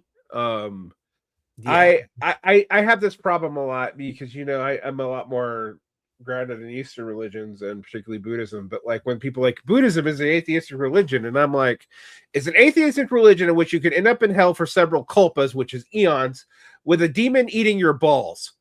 Yeah, such an atheistic religion. They're like, what? And I'm like, yeah, but, I mean, Buddhists will tell you they don't know if that's metaphorical or not, but like, is it an atheistic religion? Or is Epicurus an atheist in ancient Greece? He doesn't say he is. He says that gods are irrelevant. He doesn't say they don't exist.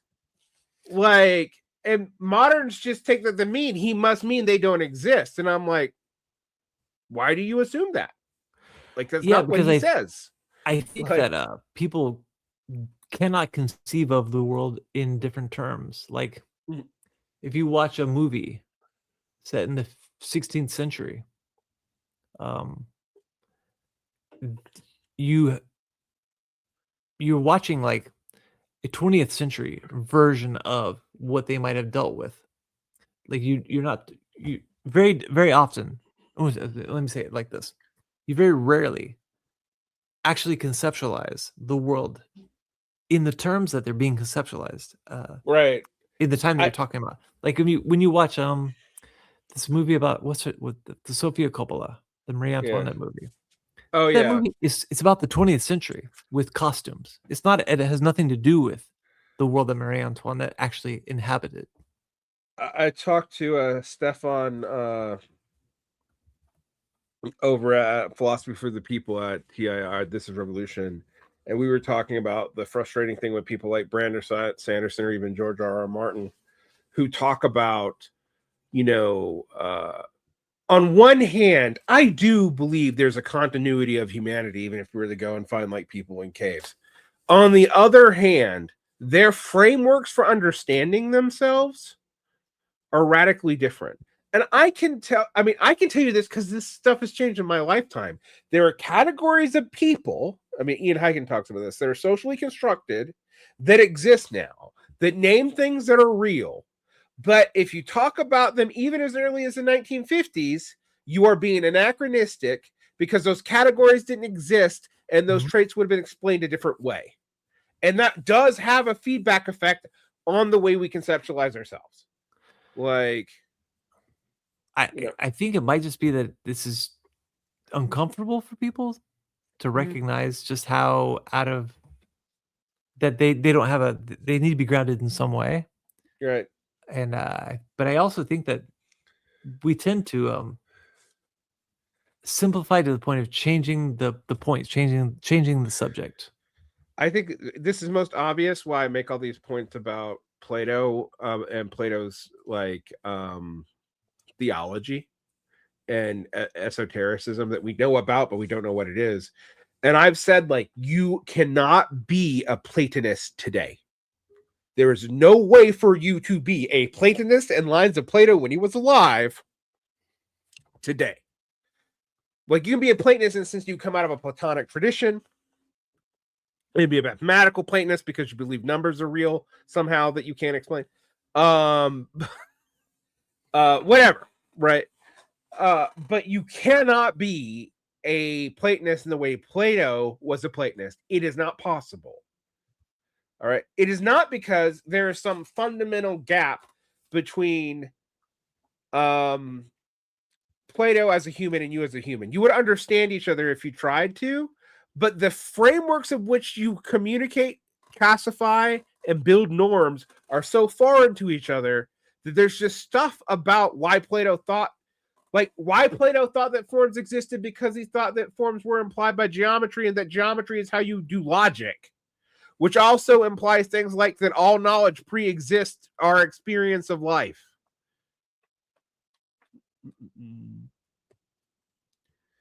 Like, these things are stuff that you can't really, like, you can know. I've even thought about this with Marxism. Like, there's stuff about Marx's conception of science that we're just not going to have. Right. Because we don't exist in that particular world. That was not that far from us. Right? Yeah, there was. I mean, it's close enough to where it seems as though we should. And yet it's just not the case. Like,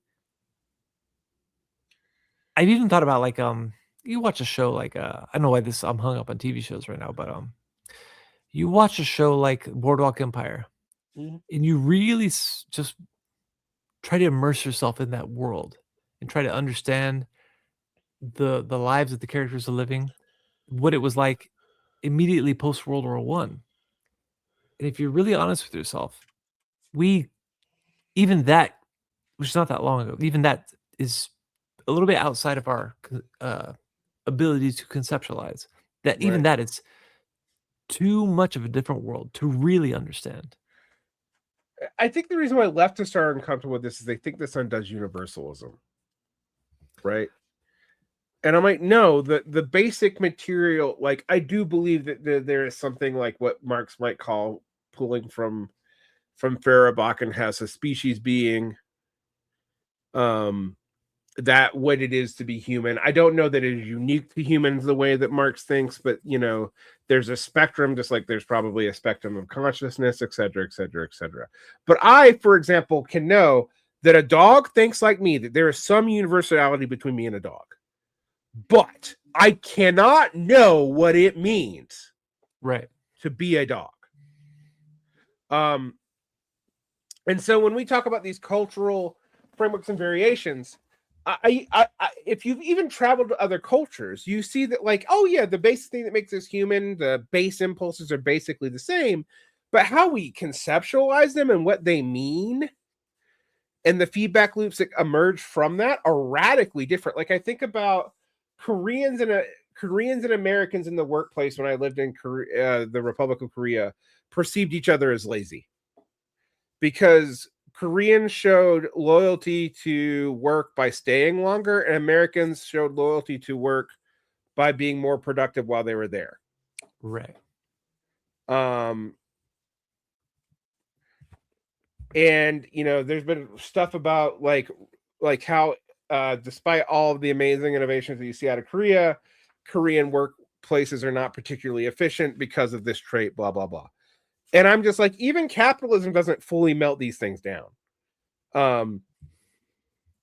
And I find that, that was my big argument. I remember I used to argue with a certain Douglas Lane about this stuff, where he was just like, "Oh, everyone experiences everything thing, and capitalism is a big driver." I'm like, capitalism affects everybody and does change everything, but the prior material of which it is working with, and when it encounters a non-European culture, is different, and it changes what it does. Yeah.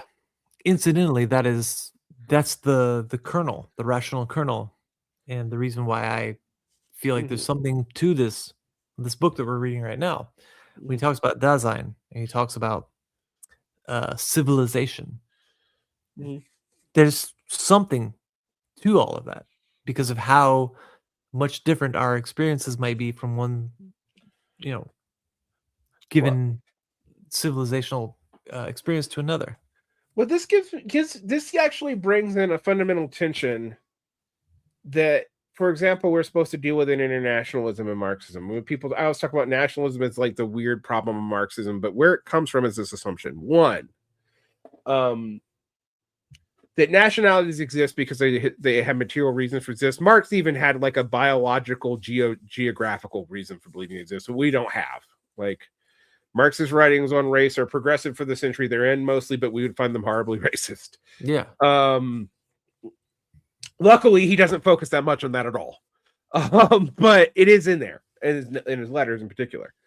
But okay, so I bring that up, right? My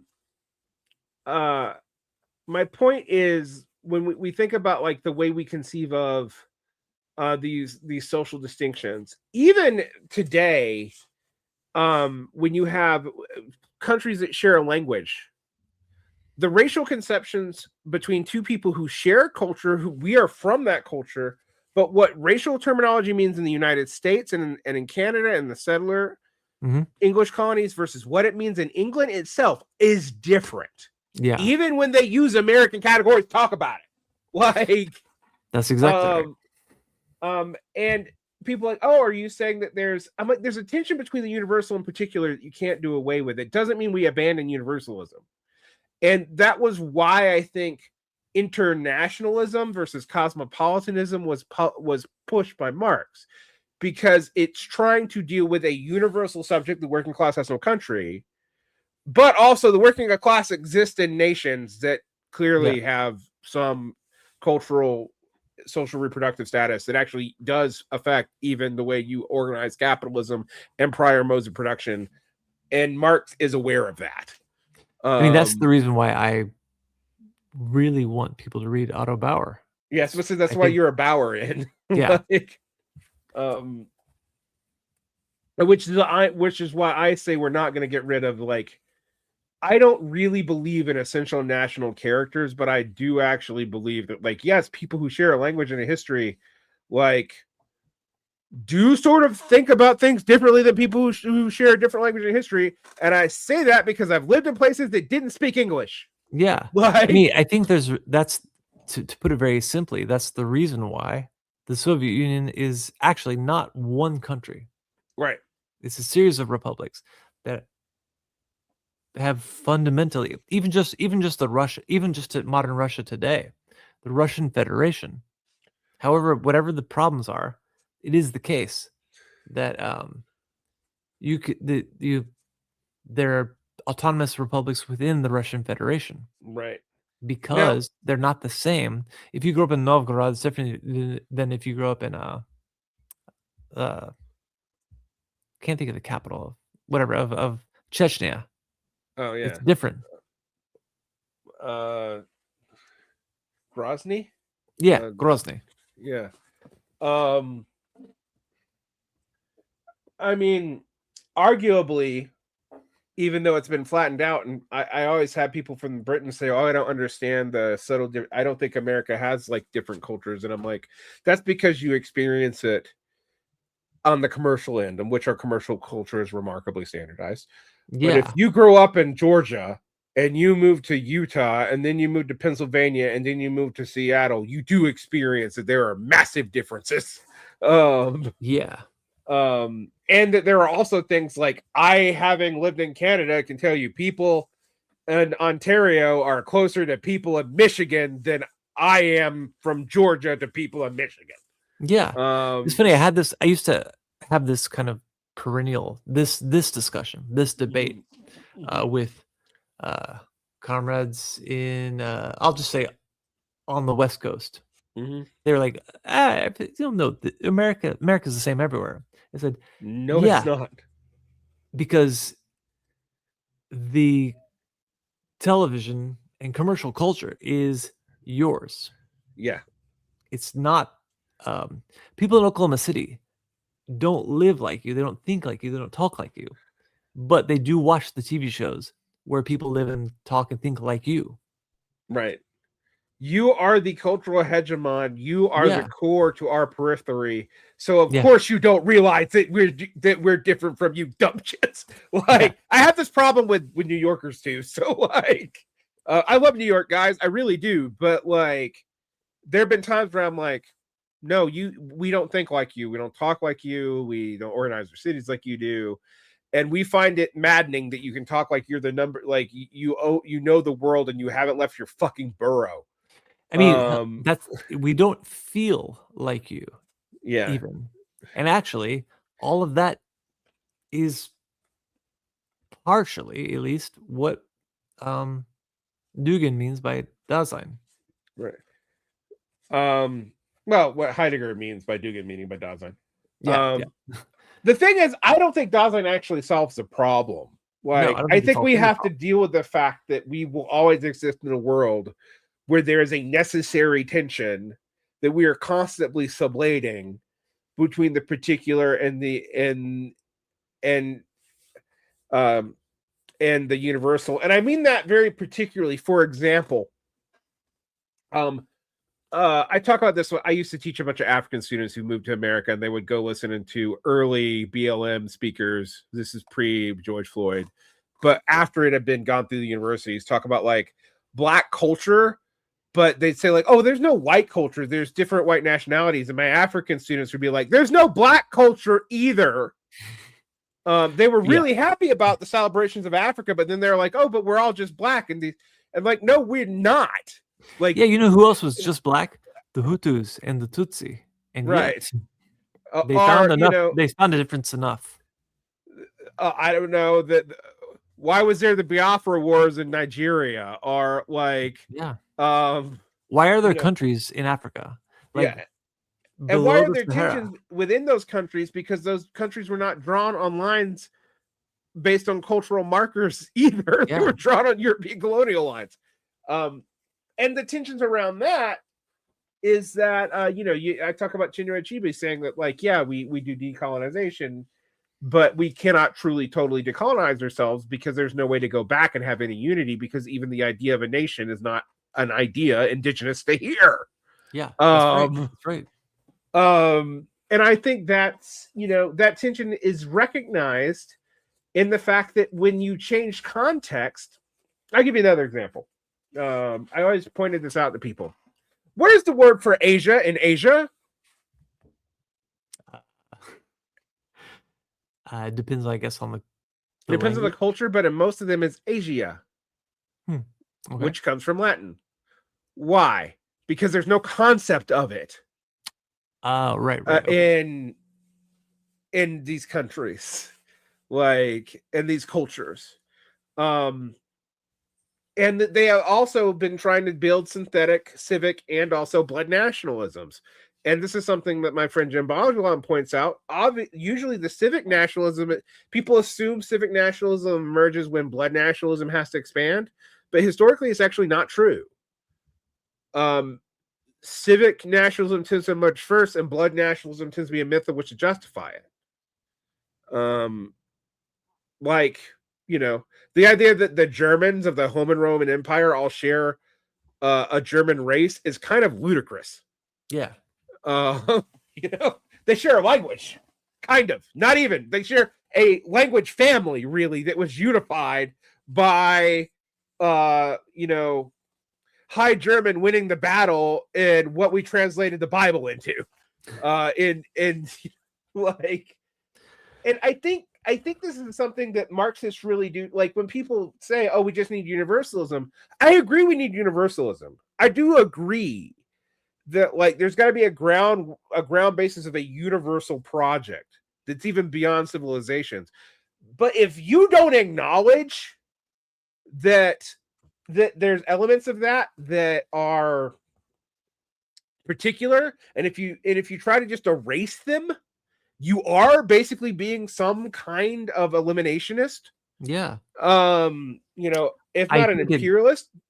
I think it makes sense that there are Ethiopian frescoes with a black Jesus, and there are Korean paintings frescoes with a Korean Jesus. Yeah, that is to live down the street from one. Yeah, I think it's insane that we would insist on anything else. I mean, and this tension in Western culture predates Marxism. Like if you think about the Universal Catholic Church, how starred you're going to be in the universality of it goes back and forth. But like Matteo Ricci almost invented a Catholic hybrid Confucianism that almost took off in China, and it was the church that crushed it, right? Not Chinese authorities. Yeah.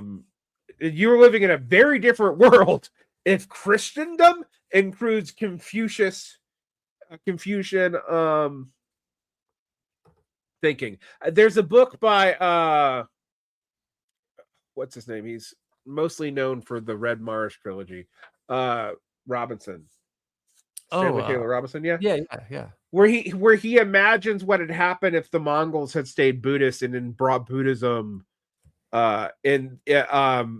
basically the Khans hadn't been called back when they hit Poland, so that the Hussars could were able to fight them off because they turned around and didn't go back into Europe. Instead, it imagines them spreading through Europe, and there's some kind of Buddhist hybrid Christianity that emerges in Europe, and what the history of that is. I think it's I can't remember the title of the book, but it's a fascinating book, and I often think about that a lot. That seems very, very fascinating, actually, and very plausible. Yeah, one Khan dying is why the Polish were able to withstand the Mongols, because they pulled back instead of kept pounding them like they did everybody else. Yeah. And if that had not happened, I think it's Obadiah Khan had not died, they would have probably continued westward. And what religion would they have been? Well, they were Tigriist and Buddhist. They probably, if they're winning and they're not trying to make deals, you either deal with a Buddhist thing that is taking the elements of Christianity, which would actually look like a Manichaeism, because Manichaeism has both a Buddhist and Christian manifestation. Yeah. Or you'd have something like an Islamic hate Buddhist, like a Zinzuni, like they talk about in Dune. And people go, oh, well, that doesn't matter. It matters absolutely, because it even changes the way you relate to modes of production, because pre-capitalism, modes of production are instantiated and not hidden. Your lord gets this, you do this, you have these fighting guys. This is the division between politics and economy is not even pretended to be real. Right. And this is something where I think Dugin has a point. It's very hard for us to conceive of that. Yes, most of us kind of know that at the end of the day, there isn't political economy means that politics and economy as a duality is actually not really all that dual. Right. And people might go, oh, yes, it is. And I'm like, oh, not really, because politics infirms relations of production, but relations of production are in the base. It's where if you think of it almost in a yin yang, I hate to use that vulgar metaphor. But it's useful though. There is a part of the superstructure in the base, and definitely vice versa. And in fact, it's only when Engels says, in the last instance, the base wins. But like that, people take that to mean that, like economy just drives everything. I'm like, no, they're in feedback with each other. I feel like the abandonment or the whatever people have forgotten process and just only think in terms of events. Like the revolution is an event. Right. The shift from this era to that era, from the feudal era to the bourgeois era, that's an event. It's like rather than a process. That shift in thinking really, really makes us so theoretically weak. It just makes us so hollow. So all this is to say, guys, that this part of the Dugin book is very interesting if I'm not telling you what's actually in the Dugin book. Because what the Dugin book is a gloss on Heidegger that then takes some really crazy leaps that we're going to cover now. But what we're saying is this impulse and what Dugin and Heidegger and people are glomming on. I am not a Heideggerian. I consider Heidegger a fundamentally reactionary philosopher, and I actually do not think it is separable from his philosophy. That does not mean I don't think it's important to understand him. Right. And same with Dugin. I know that we've kind of shit on Dugin. Mostly me. Jason's trying to be more charitable. But I think Dugin's often sloppy, even in this book. But he is fecund, and he is dealing with things that we have to explain as Marxists and not just wipe away. Because there is an experience of the fragmentation of the working class that makes it feel more than just like it's an ideological. In fact, it's not just an ideological proposition. There is a fragmentation in the working class. The atomization and peripheralization and blah blah blah blah blah. Those are not just things that are experiential, unlike what some of the Althusserians think. They are things that are rooted in material reality. Yeah, absolutely. That's the real criticism of that's at least the foundation of the criticism of the neoliberal turn with the end of the Bretton Woods system. It's like, actually, there's something fundamental, there's something elemental about the scattering of everything, of class institutions, of community, right, of everything from top to bottom is fundamentally different. I was actually thinking about this the other day. I was talking to Daniel Tutt about an article on radical intellectuals by Emanuel Wallerstein and their relationship to liberality, and he tries to do his dialectical thing. And he talks about like injecting liberation in conservative status, rejecting the conservatism. And both Daniel and I have said, it's true, but we've been so atomized that liberation doesn't have the same function anymore. Like, okay, yes, I actually do believe that we have to get beyond the bourgeois family. I don't know that means family abolition the way, like, I don't know, some people in the UK think, or are that we're gonna have the kibbutzim, but like without all the Zionism or whatever. But I do think we have to admit that today we have made stable relationships, monogamous and polyamorous, frankly, a class good. For most people, of which blue collar working class men are increasingly don't have any access to. And that's not just true for us, which is why incelism and misogyny and stuff has a more vacant ground than it did in the 1970s, even though we probably lived in a more traditionally misogynistic culture.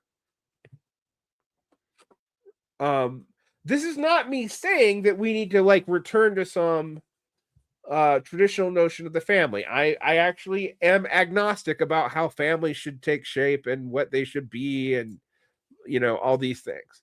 I'm not trying to assign traditional gender roles to people either. But what I'm saying is, for a lot of working class people, this is an experience where this is replaced with nothing. Right? They, this we literally have a blue collar social reproduction crisis, and about 1/8 to 1/10 of men that they don't have children in their lives. They're not married. They don't have girlfriends. Right. You are talking about a futureless person. Like the abolition of, or the replacement of something with nothing. It's never productive. It's never a good idea. Yeah, it's not liberation by itself. Like that's when Trotsky was in his collection of essays called Problems of Everyday Life. And he's talking about he's taking up the abolition of religion discourse. And he says, think about what you're saying. I'm going to paraphrase everything. He says, to the Russian peasant, there's just their hovel, their fields, and then once a week they go to this cathedral with art and with music, with pageantry. You want to abolish that and replace it with what? Nothing. And I think for a lot of people, like the new atheist moment, they said yes with nothing, but we should be happy about it somehow. And obviously, no one's going to be happy about it. That's why it didn't work. That's why it doesn't. They're work. like, it's the Church of Science, and then I'm like, except that doesn't make any sense. Except for that's fake. It's just a really fake. What did most of these people fiction. become? They actually became like atheistic, almost Christian chauvinists. If you look at like Richard Dawkins considers himself to be a cultural Christian, which is yeah. Like, who gives a shit? Yeah. Like, who gives a shit? Like, okay, cool, but at the end of the day, this is why I'm not like big on pushing, the Christopher Hitchens, like, we need to like get rid of the Islamicist, and I'm like, it'll either take care of itself or we failed. Like, it's not, or maybe we could coexist. I don't know, but it's not my place to just say I'm going to take that away from you and replace it with nothing. Yes, that's just not one of our tasks. Speaking of tasks, let's see if we can get through this, because we are very close. I'm actually going to get to the last 3 paragraphs. So, okay. And here we come to the last point. What does avoiding any duality look like? It looks like postmodernity, like virtuality. The wired and virtual contemporary world just says this is not a theory and not a practice, not a principle, not a manifestation, not a myth, and not a ritual, not a thought, and not an action. Virtuality is just a mockery of fourth political theory and practice. Although, funnily enough, first political theories exist mostly in the virtual world. So, but anyway, it is counterintuitive enough, but postmodern reality is closer than all previous topologies, including the theological and proto-theological. Virtuality is closer to any unique model of fourth political theory and practice than any other element. So it's like, yes, it's a mockery, but it's also the closest thing that we can think of to what we want to do, which is interesting. Like, and in some ways, when you think about what, models for socialism, we're always like, well, there are elements of capitalism that survive. I think it's time accounting, personally, but that's what Marx is talking about, but people can say whatever they think. Because elements of the pre-capitalist societies also survive in capitalism. Marx actually makes a big deal out of this. This is a big part of later, like, parts of volume 2 and 3 about the recapitulation of ground rents and like turnover time, and that's all. That's why this particular book is so dry, but it's very important. But I think there is something to the idea that, like, yes, reactionaries used to accuse, like, well, the Marxists are really the best bourgeoisie, You know, they actually believe in the bourgeois' mission in the way the bourgeois does not, and that's bad. You know, as opposed to Right. like, and sometimes I'm like, well, you're not wrong. We actually do believe in what the bourgeois doesn't, but said they did. Like, yeah. And we've also failed at that often. And there are ways in which anything Marxist does recapitulate in the beginning some things capitalist. We cannot get around that. That's why Oswald Spengler called Marxism the socialism of capitalism. Yeah, he did. And Gomez de Villa called the Marxists he called them the true bourgeoisie, the true implementers of the bourgeois plan. Well, if you take it from Chris Coutron, that's true. No, I mean, I'm not saying I agree. I don't think anything is that simple. I was going to say, I don't like the way that they present it is Marxism is the fulfilling of a bourgeois subjectivity through the paradoxes in the working class, although this seems to be for them to be whatever the bourgeois is doing is already right. And I think that's absurd. But I do think this is another discourse in which Heidegger's Dasein is helpful. Perhaps. In which that we are saying that, like, the fact that we have to talk about a transition period at all, that we can't just eventually replace socialism with communism, that it is a social process that has to happen both politically and also socially. And the revolution, I mean, if it's like the bourgeois revolutions, like the reason why we can't figure out, like, why we can't figure out when the exact moment capitalism starts, when elements start showing up, when I actually think about it, is like, no, it takes a revolution to make it obvious. It's emergent, probably as early as the 14th century, but it is not yet capitalism. It is not a dominant mode of production. It doesn't have its own logistics trains. And by the time the revolutions happens, it's almost already there. Right. It's like that's why the bourgeois revolutions think of themselves and they self-conceptualize as a matter of the rationalization.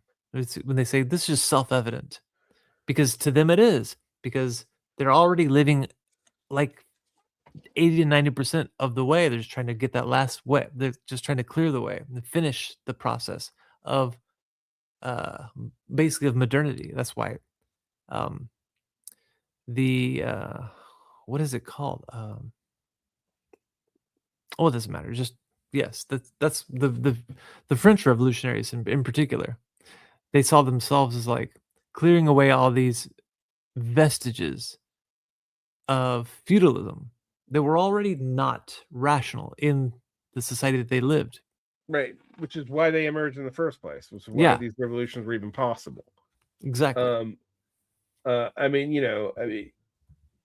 you could even talk about how, feudalism, seigneurialism, manorialism, whatever you want to call it, emerges out of an ability of a new mode of production to emerge after the fall of antique, let's say, tributary modes or whatever. We can use the mirror mean or we cannot. And that this also leads to a lot of bizarre things that are unique to feudalism, but it is both a revolution and a lack of one. Like there is sort of a revolution in the Islamicate world. Like the antique is replaced with something that's both similar and different to it in the Caliphate. But in Europe, I think Samir Amin, for all of my criticisms, a lot of his theory that we've talked about, does have a point that, like, feudal Europe is actually more of a lack of a clear replacement for the antique. That, like, you have different legal orders that coexist together. And I think that's interesting for us to think about, because for me, that, like, the old Koskian assumption that, like, socialism must happen even without the political question of social democracy, which he was not a Bernsteinian, but you can see how it doesn't take much to move from that to Bernsteinism. No. Why that is a perpetual problem for us, because we just don't think that, there could be a mode of production that arises of a failure of a mode to transcend itself. Just it collapses, and you have the ruin of the contending classes, which kind of did happen in the antique world, even though the ashes of those ruined classes become the basis, and in Italy, of both a lot of the oligarchs and the bourgeois republics, and also the lords of the feudal order. But they didn't all come from that. And just like we talked about the political revolutions, we didn't get rid of most of the aristocracy till World War I and World War II. They didn't happen in the revolutions. Like, it happened later. Yeah, much later, and in some places, it's still not really finished. Right, England. Yeah, England, the Netherlands, Denmark, whatever. Half the Nordic countries that everybody likes are still like Norway. Yeah. Hey, speaking of finishing, let's finish, because I at this point I need to go. So yeah, let's get to this last paragraph. There's a paragraph right before this, which is like a long riff on how Deleuze is a mockery of Heidegger, but is very similar to Heidegger, and thus the virtue is a mockery of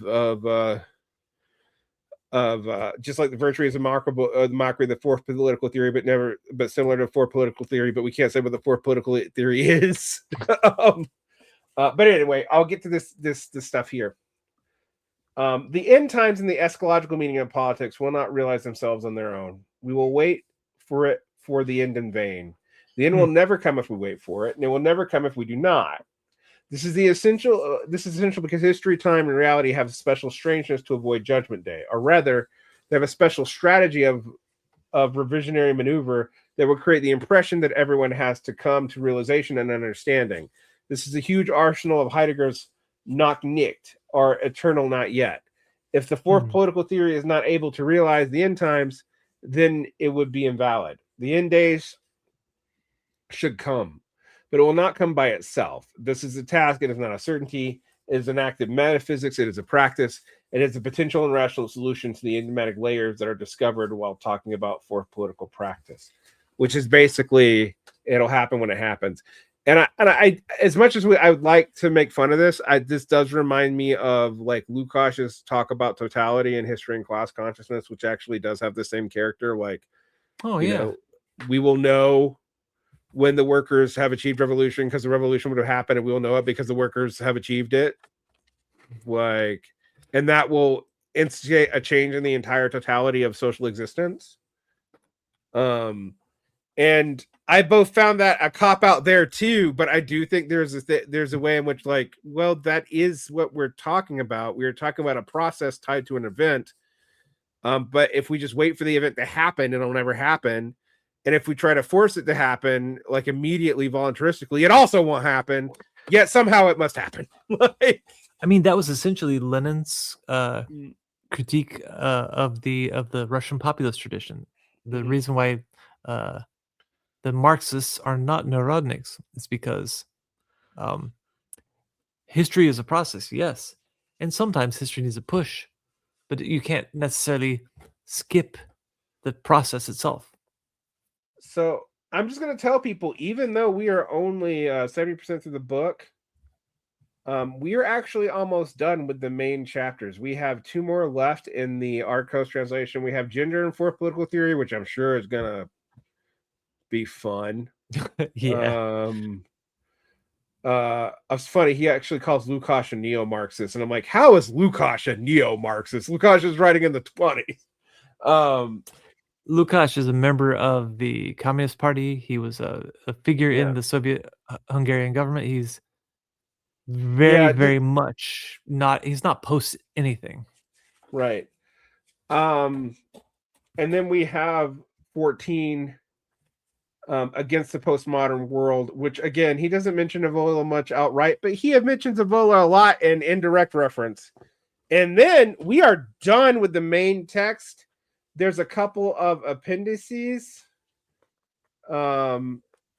and then a lot of citations, and the appendices are like only 2 pages, so we might cover them too. We are going to be done in 2 episodes, Jason. Yeah, that's actually really crazy to think about. But it's Even also though kind of, it feels like it should be. I mean, I don't just yeah, mean because it's been a long time since we started this. I mean, we are in the where we are in the book, like the way that this chapter ends with, and it can be high potential and rational solution of enigmatic layers discovered while talking about fourth political practice. That does seem like it could be the end of a book. yep. And honestly, when I read this, the 13th chapter just seems like a weird kind of reactionary tag on, because it seems like the 14th chapter should come after this, but instead we have to do a thing on gender. Yeah, and I don't know why. But I guess maybe we'll whatever. I figure haven't it out read it when we yet. get to it. But it That's does feel fair. like there's this weird digression between the almost end of the book and the end of the book. So, we're almost done. Thank you, Jason. I know you got to go. We've been going for 2.5 hours, but people, I guess that means we need to start thinking about what we're going to put on options for what to read next. And I was like, maybe we should read Russell Kirk or certain classical conservatism, but I think we've actually watched classical conservatism die in Trump too, like outright be Yeah. shot in the head by the conservatives themselves. Yeah, we've So- kind of missed the boat on that one. So should we, I mean, like, do we do instead of like using Russell Kirk to understand fusionism and everything, do we do it as like, why did this die? Like, why was this dominant for most of the 20th century? We just saw it die. Maybe that's a way to approach that. I don't know. Honestly, yeah. Maybe or else maybe we just read Curtis Yarvin. Oh God, which one? I mean, Kurt, Yeah, I don't really want to read that. I was about to say, like, I think I might rather like summon Slanesh demons into my pants than which Okay, obviously there's got to be something. But the whole no, point of this is to actually, like, to encourage listeners, viewers, whatever. I mean There are some suggestions out there. I would say that there's a Ron McIntyre book, but I actually do think we need to cover, because he was a neocon and became whatever the hell he is now, some kind of weird Yarvinian, but like as a bridge figure, the way that like J.G. Vance is that in actual politics. But I do think we need to know then what American conservatism was in its like base text to talk about that. Yeah. So maybe we actually have like we might have 2 polls. It's like, what should we read next about base conservatism, and what we should read about where conservatism is now? Like, now how's it changed now in the 21st century? And I have some text that we could touch for that. But tell me what you think about that. I'm gonna let you go. Thank you so much, and thank the audience.